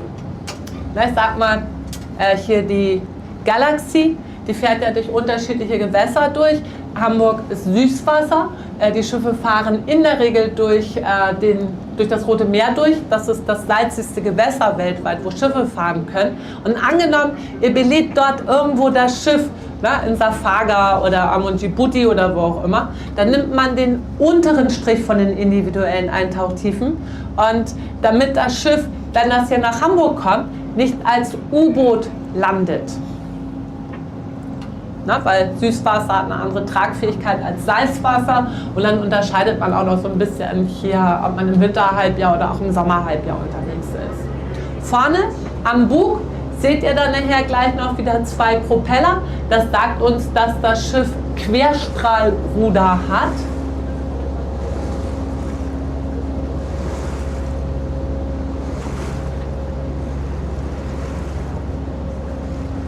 Und dann guckt mal unter dem Anker, ne, im blauen Bereich, da sieht man so eine Art Stiefelsymbol. Das sagt uns, dass hier ein Wulstbug vorhanden ist, eine Nase, ne, so eine Art Rennbirne. Jetzt, wo das Schiff relativ leer ist, könnt ihr den Bug auch sehen. Wenn das Schiff voll abgeladen ist, dann taucht das im Wasser ein. Und wenn ich jetzt da vorne auf das Schiff zufahre, als Versorger oder wie auch immer, dann weiß ich halt, stopp, nimm ein bisschen Abstand vom Bug. Ich kann nicht da einfach mal von vorne gegenfahren, um ein Küsschen oder so abzuholen, sondern da muss ich Abstand halten, weil sonst gibt es hier ein bisschen Kuschelei unter Wasser. So, dann ist ja noch eine kleinere Einheit zu sehen und wir fahren einfach mal vorne durch. Ne? Dann ganz vorne an dem blauen Fiederschiff, an der Fenja, da steigt hier gerade der Lotse auf bzw. geht von Bord. Ja, woran erkennt man Lotsen? An den Signalen oben im Mast. Der hat ein weißes Rundumlicht und ein rotes Rundumlicht. Ja, wir haben immer früher gelernt, weiße Mütze, rote Nase, das ist der Lotse, der unterwegs ist.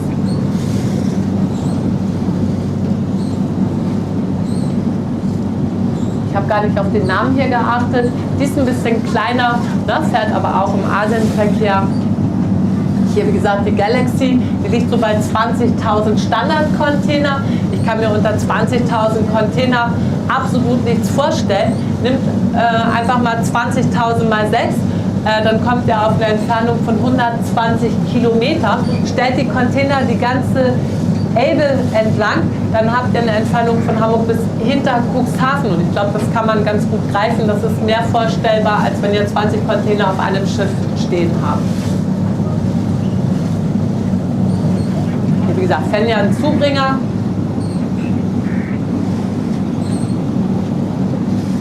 Und auch die Fiederschiffe, wenn die nicht oft genug nach Hamburg kommen, die müssen hier Lotsen nehmen, um dann hier die Elbe aufwärts und abwärts zu fahren. Ich habe neulich mal gehört, die Lotsen fahren oft selber die Schiffe, die haben voll Bock da drauf. Ne? Also stehen dann selber am Paddel.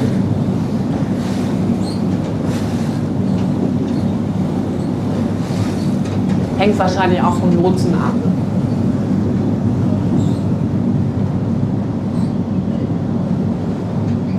Guck mal, wenn man da nochmal am Bug vorbeiguckt, dann sieht man, ne, nicht nur Container werden auf dem Terminal gehändelt, sondern auch Collies mit Schwergütern. Schaut mal in den Schubleichter vorne am ersten Liegeplatz rein.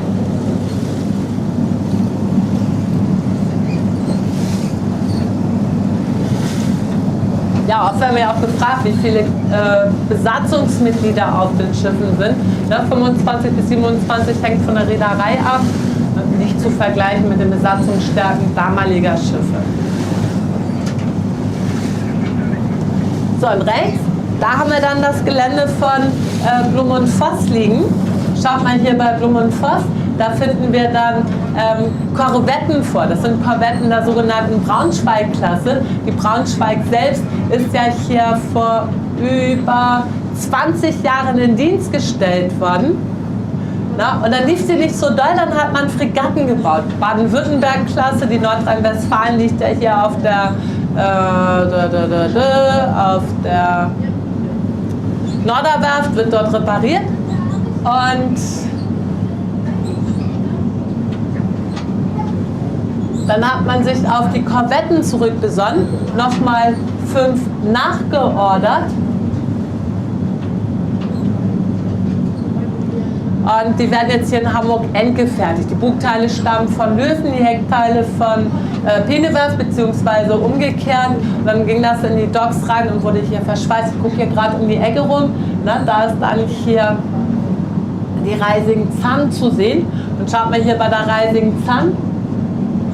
Da konnte man heute Mittag ein Beiboot sehen, aber ich glaube, das haben sie wieder reingeholt. Ne? Da waren auch die Luken zum Teil offen. Das ist die amerikanische Mega-Yacht, die hier repariert wird. Guck mal nach Backbord links, da ist ein Aufkommer zu sehen. So wie das aussieht, geht er nach Altenwerder. Das ist der, den wir ganz früh am Horizont sehen konnten, noch hinter den Fiederschiffen.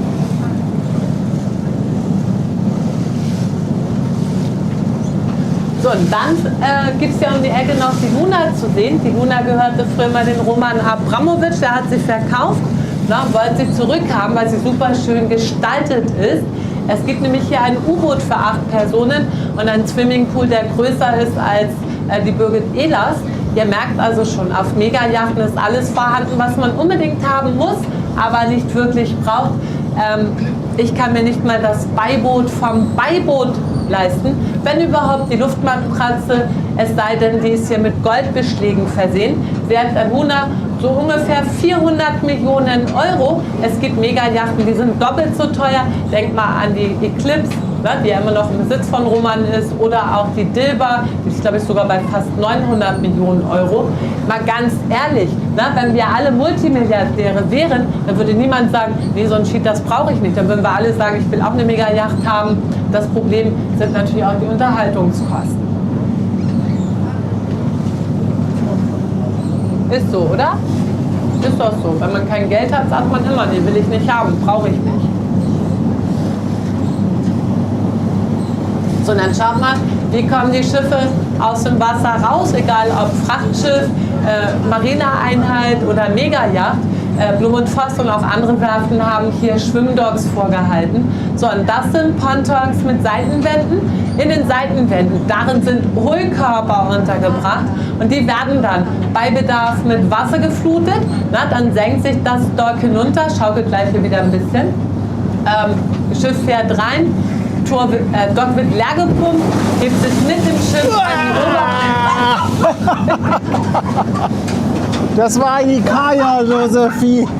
Und Brigitte, die ist so schadenfroh. Die ist so schadenfroh. Warte, pass auf! Ich mach langsam.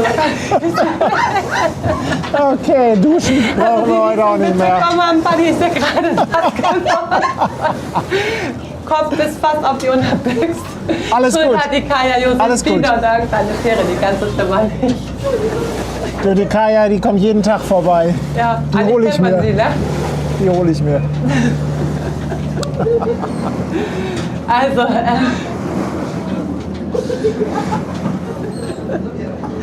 also wie gesagt, ne, Dock wird leer gepumpt, hebt sich mit dem Schiff an die Oberfläche und dann können die Schiffe waschen, schneiden und rasieren. Ne? So spricht man in Werftjargon, wenn die hier auf Vordermann gebracht werden. So, was macht ihr mit ganz großen Schiffen? Zum Beispiel der mittlere COSCO-Frachter, der ist wahrscheinlich zu groß hier für das Dock. Also die Galaxy ist sowieso zu groß für Hamburg. Ne? Die gehen da irgendwo in Ostasien bei Hyundai oder so zur Reparatur. Aber kleinere Einheiten, die größer als das Dock 11 sind, die weichen dann aus in das Dock Elbe 17. Und das könnt ihr gleich sehen, wenn wir ein bisschen weiter vorfahren.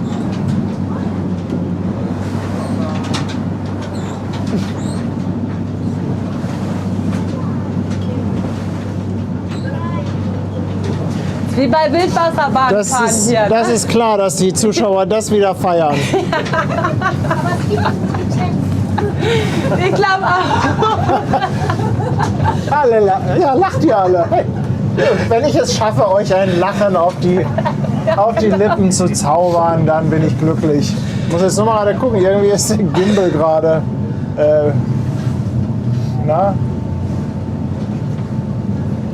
Irgendwie will der nicht mehr. Brauchst du hier einen Taschentuch, hilft dir das irgendwas so für die Ich muss Linse mal oder kurz so? gucken. Irgendwie ist der gerade in einem falschen Modus, der Gimbal.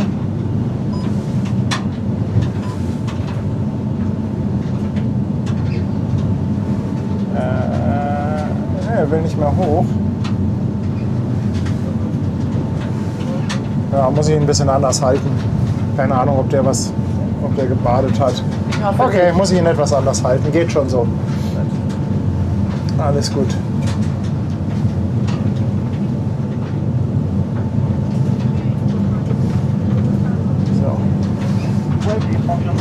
So, die ganz großen Einheiten, ne, die weichen dann in das Dock Elbe 17 aus. Und das ist ein riesiges Hafenbecken mit Tor. Da wird dann hier bei Bedarf Wasser in das gesamte Hafenbecken reingepumpt.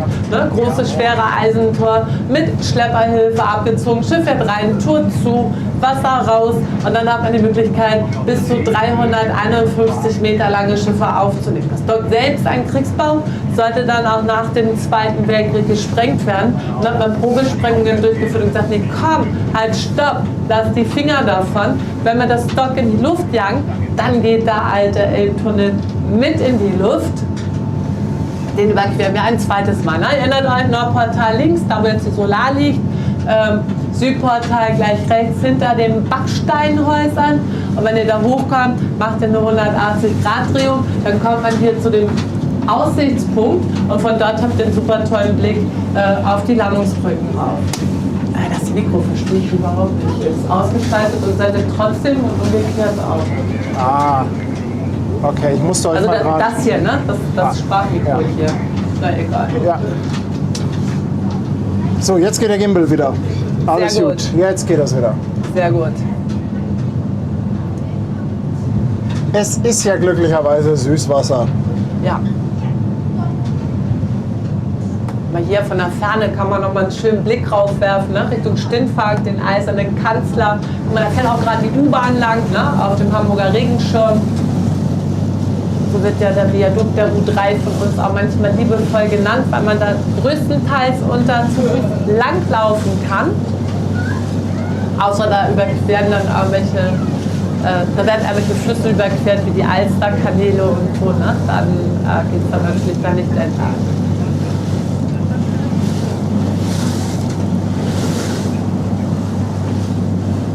Paddy, warst du schon mal hier im Norderloch? Bitte? Waren wir eigentlich schon mal hier im Norderloch?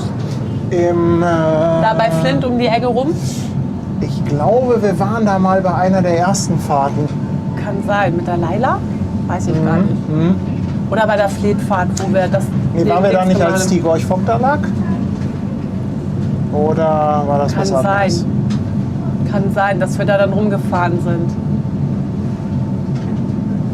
Jetzt ist ja zu niedrig auch, kommen wir ja nicht durch. Ja.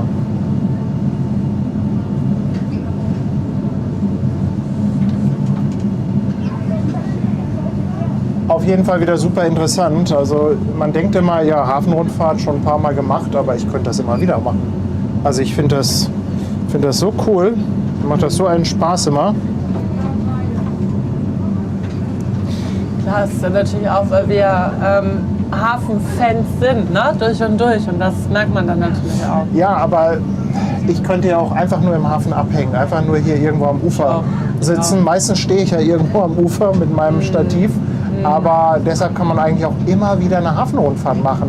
Denn es gibt halt immer wieder irgendwas zu sehen. Der Hafen verändert sich ständig, es sind immer andere Schiffe da. Genau, andere Gezeiten und so auch. Ne? Und Wetter und eben. du triffst auch immer andere Menschen und so weiter und so fort. Ne? Stimmt. Also insofern, Ja. Andere Lichtverhältnisse, ne? Von der Sonneneinstrahlung her. Das ist schon sehr faszinierend immer der Hamburger Hafen. Ich möchte auch nicht woanders arbeiten. So, dann guck noch einmal hier ganz rechts. Da sind die Musical-Theater, ne? Wo dann der König der Löwen, unser Dauerbrenner, und auch Michael Jackson aufgeführt wird. Michael Jackson, das ist erst so seit 2-3 Monaten zu Gast in Hamburg. Davor gab es die Eiskönigin. Na, ihr müsst gucken, was ihr besser findet, welches Musical euch mehr zusagt. Eiskönigin ist nach Stuttgart abgewandert. Ich muss sagen, ich bin mit der Musik von Michael Jackson groß geworden, aber die Geschichte von Olaf dem Schneemann, die ist auch schon echt einmalig. Ne? Die Disney-Musicals, die sind immer wieder schön.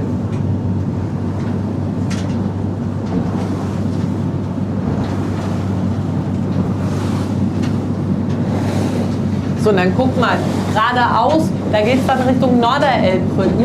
Na, bis dahin können dann Seeschiffe fahren. Nicht die ganz großen 400-Meter-Schiffe, aber so ein kleinerer 200-300 Meter Frachter kann da durchaus auch mal an die Pfähle geparkt werden. Und ab dann ist die Elbe dann nur noch für Binnenschiffe befahrbar.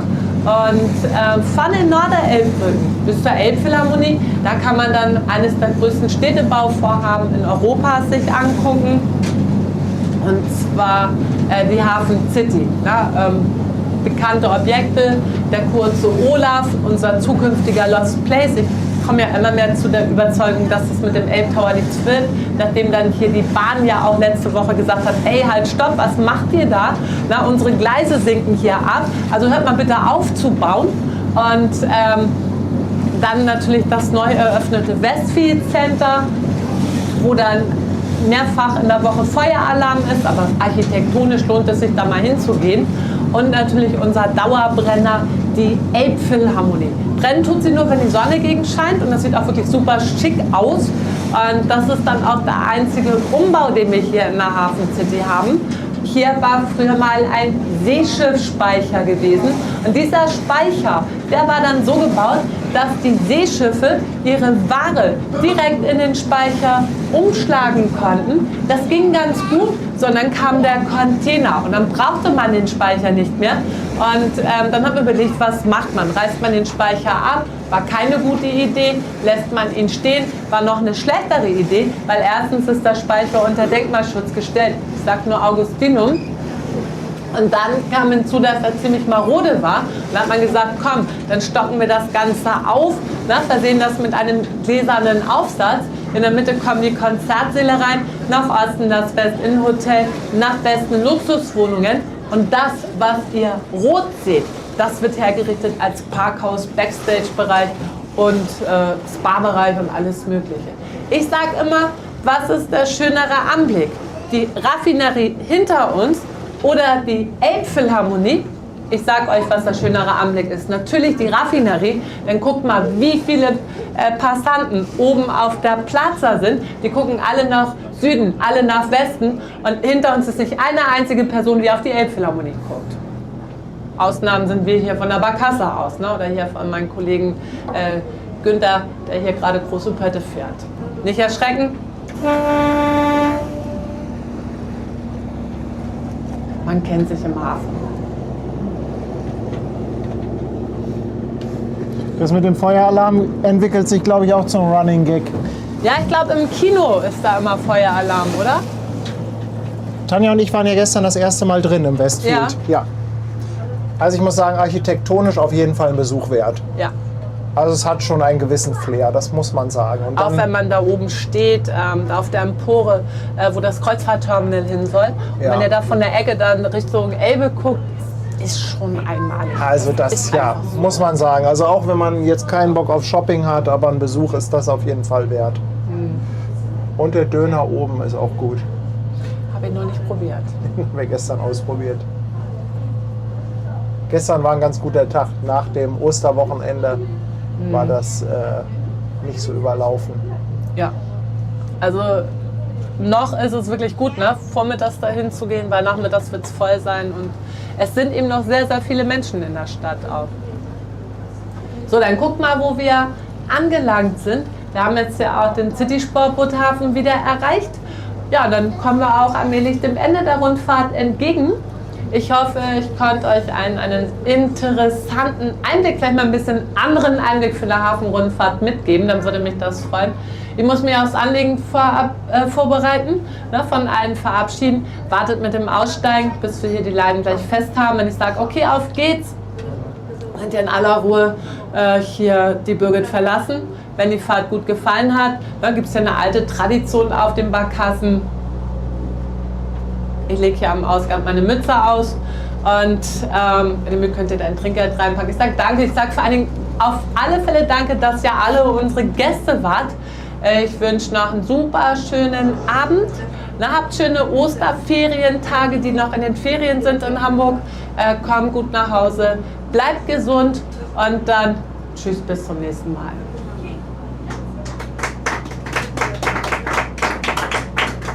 Dankeschön. Paddy, wollen wir noch ein bisschen Fragerunde machen beim Ja, leg doch Wegräumen oder so? Leg doch erstmal an und dann können wir ja noch mal in den Chat gucken. Hier ist auch eine ganze Menge noch an Spenden wir mal reingekommen. unsere- Da will ich noch Danke sagen. Also Genau, da lassen wir dann Leg du alle erst mal in Ruhe unsere an. Gäste vom Bord und so. Na, dann haben wir Genau. noch ein bisschen Zeit, wenn ihr Lust habt.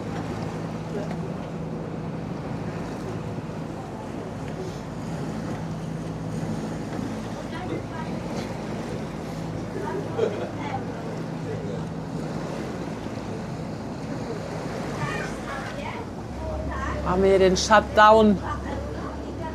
Damit Birgit zu Bett bringen hier.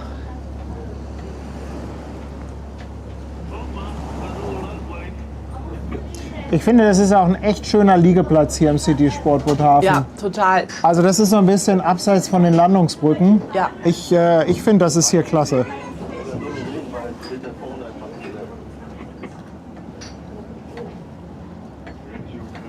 Hier hast du nicht so viel Après-Ski-Musik.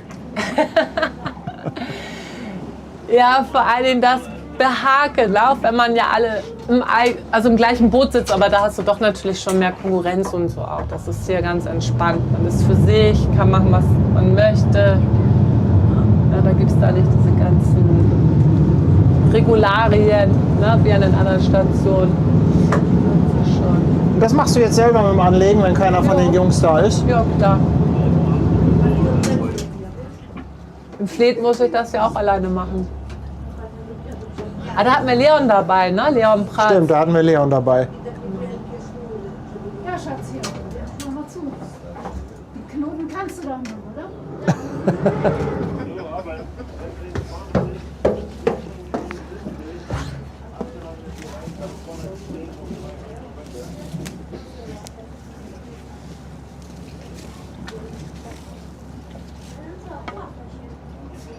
Ich hoffe nur, dass ich das Mikro nicht versenke.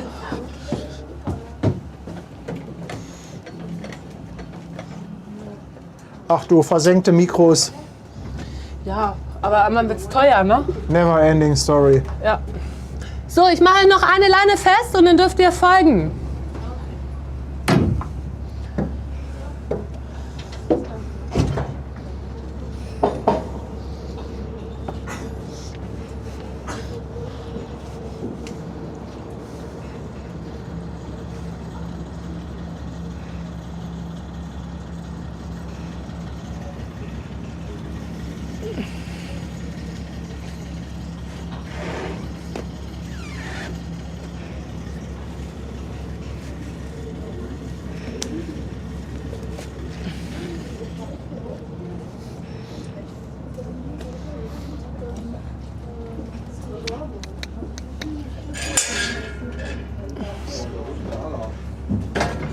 Ja, wir lassen mal die Gäste erst raus und dann Genau. haben wir noch so ein bisschen Zeit. So.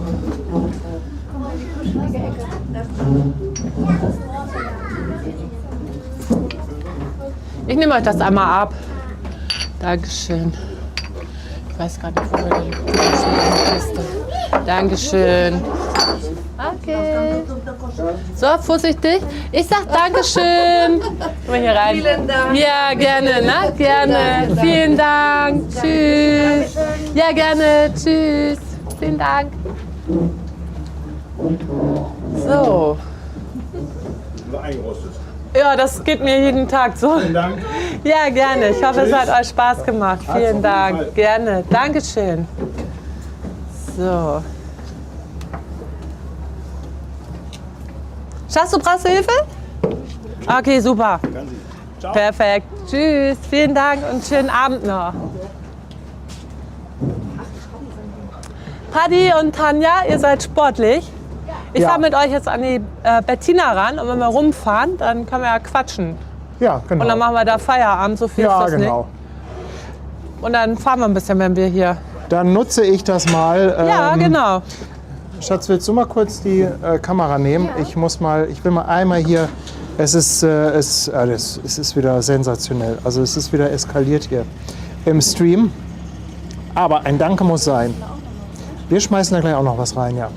Also erstmal ein Dankeschön natürlich an Christa Hartmann. 2 € Superchat. Aus Berlin kamen 20 € Online-Support-Ticket für Barkassen Ehlers. Sehr lieb. Dann der Pagoden-Andi ist seit 12 Monaten dabei. Nilsi haut 5 € raus und sagt, auf der Seite Hafengeburtstag 24 gibt es noch Tickets für Traditionsschiffe und auch Segelturns. Frank ist seit 4 Monaten dabei. Dann der Jürgen seit 7 Monaten dabei. Tiger's Treasures in Purple 19 Monate. Und er sagt auch, freue mich auf Hafengeburtstag-Streams. Bastrecht ist auf Twitch im 4. Monat dabei. Danke dir für deinen Sub. Dann Robert Kröber, 5 € und er schickt mal wieder ein Dankeschön an Paddy, Tanja und das Moderatorenteam sowie an die super tolle Community. Demion Arts, 13 Monate dabei. Der Butterkuchen lässt sein Prime Sub da. Herzlichen Dank dafür. Guck, Anja Garlick, eben noch live und in Farbe. Ist seit 18 Monaten dabei und sagt, Claudia ist der Hammer und Drucki ist unterwegs. Ja. Den sehen wir heute leider nicht, aber da gucken wir heute Abend bestimmt auch noch mal rein. Alpha Power, 8 Monate auf dem Fischmarkt. Herzlichen Dank. Anthony Roberts, 15 bucks for all the Hamburg Hafen Live Team, good vibes only. Ja. René der Troll mit 5 Euro Superchat. Du kannst auch hier ein bisschen rausfilmen. Mich muss man ja nicht die ganze Zeit sehen. René der Troll, danke dir. Dann Marc Polo ist im 8. Monat dabei auf Twitch. Danke für deinen Sub. Susanne Ciotti, jetzt auf der Speicherstadt. Herzlich willkommen. Bausi Berlin mit 2,50 Euro. Hafenrundfahrtzuschlag. Dann der Hessenblitz, 10 Euro Erschwerniszulage. Naja, so schwer war das jetzt auch nicht. Okay, die Dusche. Brigitte, Entschuldigung, aber wir haben heute den ganzen Tag ich muss mir das nochmal angucken. Ich muss es mir nochmal angucken. Oi. Sven Reichel schickt auch 2 Euro für ein Handtuch zum Abtrocknen. Ulrich Böker auch nochmal Dankeschön. 10 Euro Superchat. Dann haben wir den Michael, der auch nochmal 2,49 rüberschickt. Und Svenny auch nochmal 10 Euro. Und sie schreibt, Claudia ist klasse. Absolut. Also wir sind absolute Claudia-Fans. Wir warten ja immer noch auf die Hafenrundfahrt in Kooperation mit Claudia und Ben. Ja. Da warten wir noch drauf. Auf die 3 Stunden Mega XXL. Das wäre ein gutes Winterprojekt, ne? Wurstbrot Inferno, 8 Monate dabei auf Twitch. Herzlichen Dank. Anthony Roberts, 10 bucks. Thank you, Claudia, Tanja, Paddy, Schwester Hansen und Sandra. René der Troll, noch einmal mit 5 Euro Superchat. Dann haben wir Antje, 21 Monate auf dem Fischmarkt. Und sie sagt auch nochmal Danke für den Stream und die Erläuterung. Norbert, 16 Monate dabei. Dann kommen hier noch, oh, das ist anonym, aber 25 Euro per PayPal. Danke für die Rundfahrt. Bitte auch von mir einen Zehner als Trinkgeld dalassen. Das machen wir auf jeden Fall. Wir tun gleich ordentlich nochmal was in Claudias Mütze. Ja, achso, Tanja hat ja die Kamera. Ich wollte gerade die Mütze, ich halte das iPad auf die Mütze, bringt nicht viel. Hausi 34. Sag mal, das ist... Also, Brigitte und Claudia kann man also wirklich mit den kleinsten Kleinigkeiten zum Lachen bringen. Das ist unglaublich. Ja, Ich super. habe das Mikro noch gefallen. Bernie ist seit 3 Monaten Vor uns dabei. kommt Ian an mit Leon. Ian und Leon. Ian und Leon, Ja, genau. Diamonds Clubs ist mit einem Prime Sub neu auf dem Kanal dabei. Dankeschön. Dann haben wir Anja, 13 Monate. Sagt auch nochmal Danke für die tolle Fahrt mit Claudia. Hansi Seehund, 2,49. Raylander, 300 Bits. Dann Andreas Westphal ist auch nochmal 2 Euro da. Schwarzbart Jürgen. Jetzt pfeift sie doch noch. Ja, wegen Anita. Ach so. Schwarzbart Jürgen, 5 verschenkte Subs. Herzlichen Dank.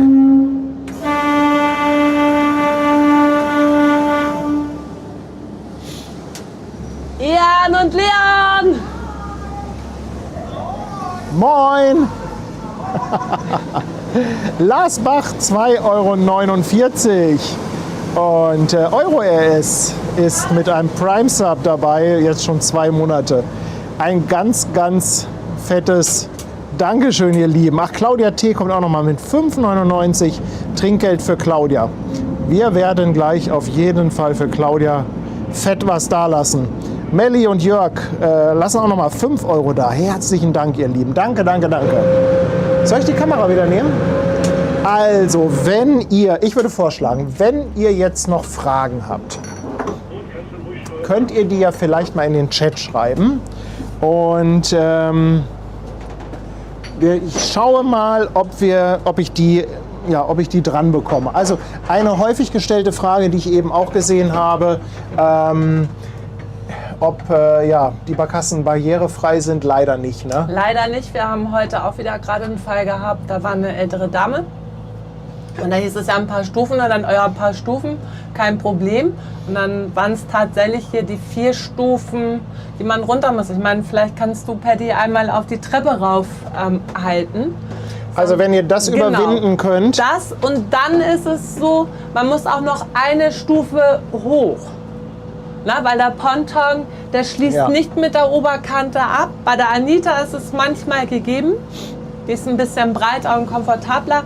Aber bei den Komfortschiffen, man muss immer diese 4 Stufen runter und dann auch vom Ponton hoch auf das Schiff. Und das ist manchmal ein bisschen höher als eine klassische Stufenhöhe halt.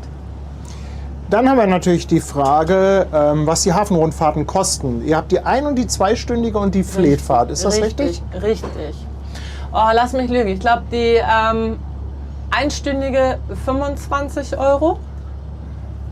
Dann gibt es natürlich überall Ermäßigungen auch drauf. Kinder haben auch Ermäßigungen von 4 bis 18 Jahren. Und der Hamburg-Hafen-Live-Rabatt? Hamburg-Hafen-Live-Rabatt, ne? AHL 10, dann gibt es, glaube ich, wie viel Prozent waren das? Oh. Das kann man ja auch auf der Homepage sehen. Müsst ihr gucken, ne? Also, weil ich habe mit den Preisen eigentlich gar nicht so viel am Hut. Ich meine, die große kostet 35 36. Oder 36. 36, genau. Ja. Und dann gibt es natürlich auch Ermäßigungen, ne, für Studenten, für also Senioren oder auch hier Hamburg-Card-Ermäßigung und so. Ach, ich glaube, wenn man als Hausnummer hat 25 bis 36 € und wenn dann jemand hier vor Ort ist, dann muss er einfach gucken. Genau, Online-Rabatt gibt es auch, also da guckt am besten einfach mal im Internet und da stehen auch alle unsere Preise drin unter Barkassenzentrale -elas.de. Und hier ist auch die Frage, ob du schon mal Ratten gesehen hast auf den Leinen. Also auf die den Leinen Rattenbleche nicht. sind ja in der Tat ganz kurios. Ich glaube sogar, dass die vorgeschrieben sind. Kann sein. Aber hast du schon mal Ratten über Leinen laufen sehen? Nee. Nee. Aber man soll nie sagen, ne? So, wir liegen jetzt hier im Päckchen. Kuschelkurs. Und ja, nochmal der Tipp, ich hatte das vorhin schon gesagt, hört mal gerne in die, ich glaube, vorletzte Folge bei Britta's Hafen-Podcast rein. Da ist Klaus Ehlers. Super interessant, was der auch so ein bisschen zur Firmengeschichte zu erzählen hat. Aber nicht nur Historisches, sondern halt auch, was es eigentlich für Stolpersteine gibt bei dem Versuch, elektrische Barkassen einzusetzen. Denn das ist gar nicht so einfach, auch wenn der Wille da ist. Ja, es gibt da viele Hürden, aber da müsst ihr dann wirklich mal in den Podcast Genau, hört da mal reingucken. rein. Na, weil ich weiß einmal nicht, was da so aktuell ist, ne, und was wir dann auch so mitteilen dürfen. Hier auch so eine Frage. Ist schon mal jemand ins Wasser gefallen von den Gästen? Also nur, wenn man zu viel pfeift. Also ich bin nicht reingefallen, ich bin vorhin auch da durchgegangen. Also ich habe es tatsächlich einmal erlebt, da war ich noch keine Schipperin gewesen. Das habe ich dann von oben von der alten Promenade erlebt. Da ist dann ein Gast ausgestiegen, obwohl der Schipper gesagt hat, warten Sie, bis das Schiff fest ist. Und das war ein altes Schiff in Stichlage und ist tatsächlich dann daneben getreten. Ne? Okay. Und der ist in Windeseile nach vorne, weil das Schiff lief mit Schraube, um hinten am Heck ranzukommen. Und ist dann echt, der ist dann im Windeseile nach vorne gelaufen, hat alles auf Null gemacht, damit sie dann nicht noch durch den Propeller runtergezogen wird. Und die haben sie dann auch ganz schnell wieder rausziehen können. Und der ist Gott sei Dank außer der Schreck nichts passiert. Ne? Und dass sie eben halt pitschenass war. Okay. Aber bei anderen Firmen sind schon Gäste ins Wasser gesprungen halt. Ne? Tanja hat noch eine Frage. Wie man erfährt, wann Claudia fährt. Ja, das ist eine gute Frage. Jetzt wollen alle mit Claudia fahren. Oh Gott. Die anderen machen das aber auch super.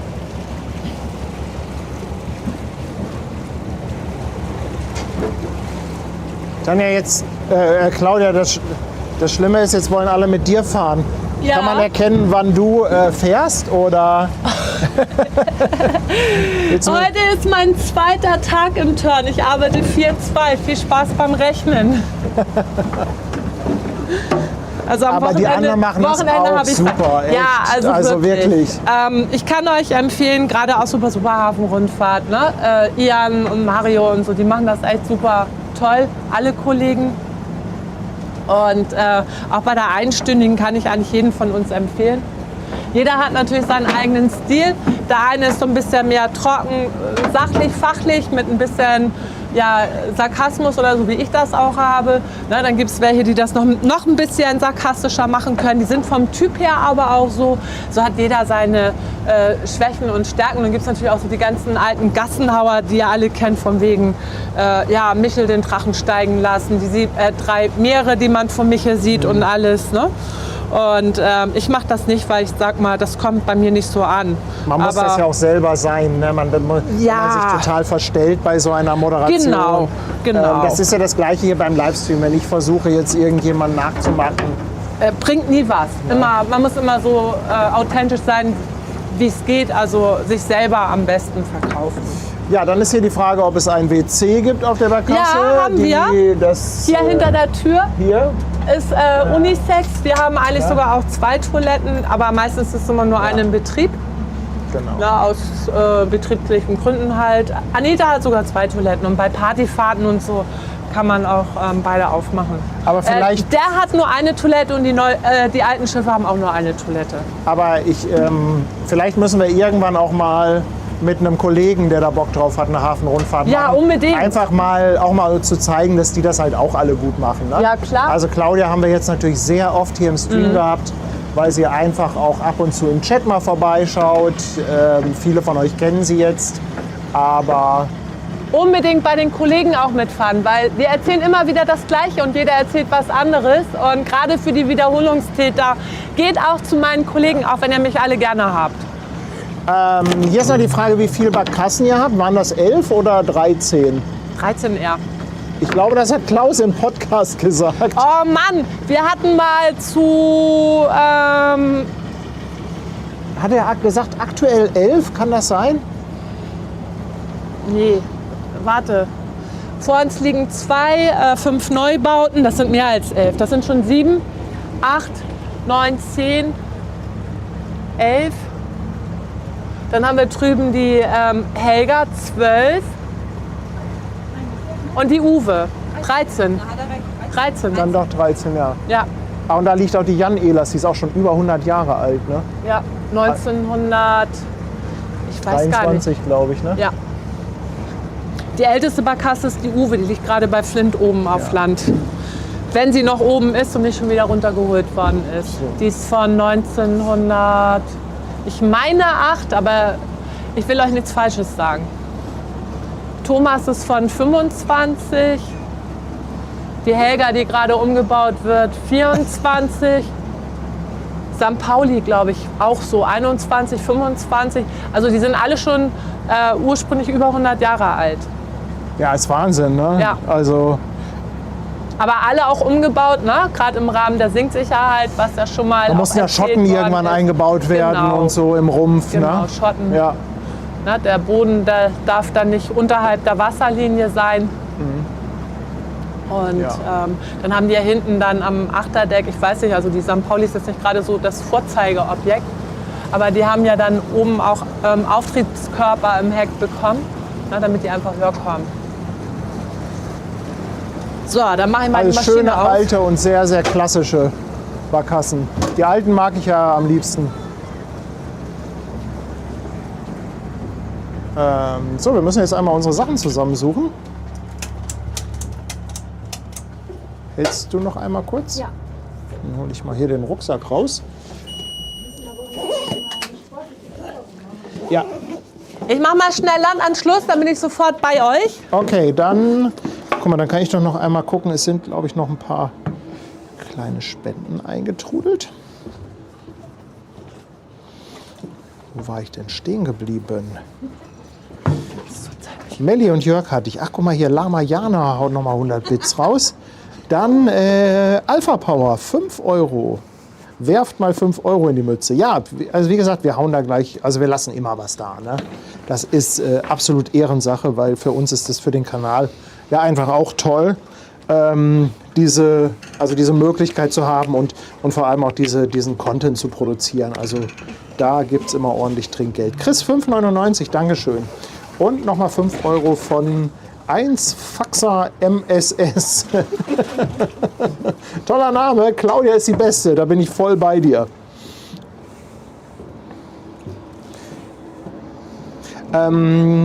Frankenmädel, also Lichterfahrten machen Sie, glaube ich, auch. Na? Ja, also ich frag Claudia gleich nochmal, aber ich meine, Lichterfahrten machen Sie auch. Müssen wir hinten raus, hier rübersteigen oder? Vorne geht's raus, ne? Ja, das ist gut. Habe ich heute Mittag schon gemacht. Ja. Lichterfahrten macht ihr auch, oder? Im Winter haben wir Lichterfahrten. Da ist dann so, wenn wir dann um 18 Uhr eine Abfahrt haben, dann geht es ja automatisch in die Dämmerung Ja. oder auch in das Dunkle rein. Und da guckt einfach mal immer, wie wir dann fahren auch. Also jetzt so richtig spezielle Lichterfahrten im Sommer, die dann so 2 Stunden oder sowas dauern, das haben wir in der Form nicht. Aber die Rundfahrt, wenn sie dann ins Dunkle reingeht, na klar, es ist eine Lichterfahrt. Okay. Jetzt müssen wir einmal klettern, oder? Ja, Ich gehe mal vor. jo. Ich gehe einfach mal vor. Genau, eine Hand für Schiff, eine für den Eine Hand für Mann, die Kamera. Ne? Genau. Das ist immer wichtig. Guck mal hier auch diese schönen alten Barkassen. Also ich finde auch das Bild ganz toll, was man von oben hat. Wenn man oben Vorsichtig. auf der Promenade lang läuft, dann hat man halt hier Geht ein das? ganz, ganz tolles typisches Bild auf die ganzen Barkassen mit der Elbphilharmonie. Ja, ich im muss auch, ich komme mit Hintergrund. rüber. Andere Taschen mir auch geben? Okay, ich bringe mich erstmal hier in Sicherheit und dann warte ich auf die Damen. Kann ich die filmen beim Reinfallen? Was? Ja, das Fenster ist Oh. Das ist bestimmt nicht Sinn und Zweck der Sache hier, ne?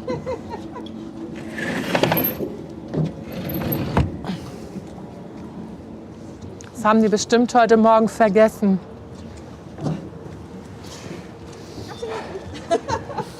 Ja, dann sage ich auf jeden Fall jetzt schon mal ein ganz, ganz dickes Dankeschön, ihr Lieben. Ich drehe mal die Kamera um. Nee, falsche Richtung. So. Alle drauf? Ja. Alle drauf, genau. Also, dann sage ich schon mal ganz, ganz dickes Dankeschön. Natürlich in erster Linie an Claudia. Das Ja, war wieder, gerne. das war wieder super Sensationell. unterhaltsam. Also, das war wirklich sensationell.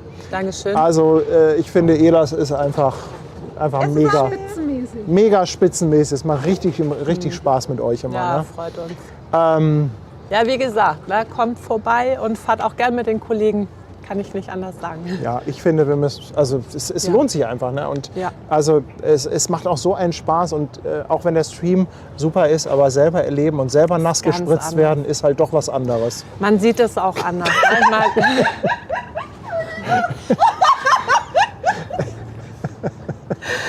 oh, Insider, wir haben heute Morgen schon gelacht. Was habe ich erzählt? Ich weiß es nicht. Irgendwie einen Wortdreher gehabt. Wir haben uns totgelacht. Ich merke schon, das dauert auch nicht so lange. Also eure Lachschwelle, die ist sehr gering, kann das sein? Ja? Ja. Ja, Ja. Macht Sag mal, Spaß. Kommt drauf du hast eine an. Farbe, was du auf den Malediven oder wo kommst du? Hafenbräune ist das. Hafenbräune. Guckst du, guck mal. Das ist Hafenbräune. Ja. Ich habe sie noch nicht, weil ich immer da in einem Ruderhaus stehe. Aber wir sind doch auch immer am Hafen. Wir sehen aus wie die Kaltleisten. Ja, weil ich mich immer vor der Sonne schütze. Naja, weil du wahrscheinlich die Handschuhe eingepackt hast, ne? Und dann hier Schutzfaktor 50. Ja. Na gut, ihr Lieben. Also, ganz, ganz dickes Dankeschön, dass ihr dabei wart, dass ihr eingeschaltet habt. Und ganz, ganz dickes Dankeschön natürlich auch für eure Unterstützung. Also es ist wieder eine ganze Menge zusammengekommen. Vielen Dank für die ganzen Spenden, für die Mitgliedschaften, für die Bits und für die Subs. Dickes Dankeschön natürlich auch wieder an unsere Moderatoren, die im Chat aufgepasst haben und euch dann auch mit Infos versorgt haben, wenn wir gerade mal wieder geistig abwesend waren. Und dann würde ich sagen, vielen, vielen Dank. Vielleicht Ja, habt ihr ja gerne. Bock, morgen reinzuschauen. Also morgen soll, glaube ich, schiffsmäßig einiges passieren auf der Elbe. Also es geht schon nachmittags los, 14, 15 Uhr. Ja, bei Hochwasser, ne? Bis in den Abend rein, mit einer kleinen AIDA dazwischen. So ein alter Dampfer, irgendwie, glaube ich, das zweitälteste 17 Jahre Schiff alt von ist sie AIDA. heute Ne? geworden, ja. Ist Ja. das nicht die, mit der du auffährst? Die Bella, nein, ich fahre mit der Prima. Ja? Also ihr Lieben, vielleicht sehen wir uns ja morgen und ich würde mal sagen, macht's gut, bis zum nächsten Mal. Und falls Malte noch live ist, schicken wir euch da jetzt hin. Bestimmt. Ja. Macht's gut. Tschüss, ihr Lieben. Tschüss. Am besten war es, wo ich da die beiden Milch entgegen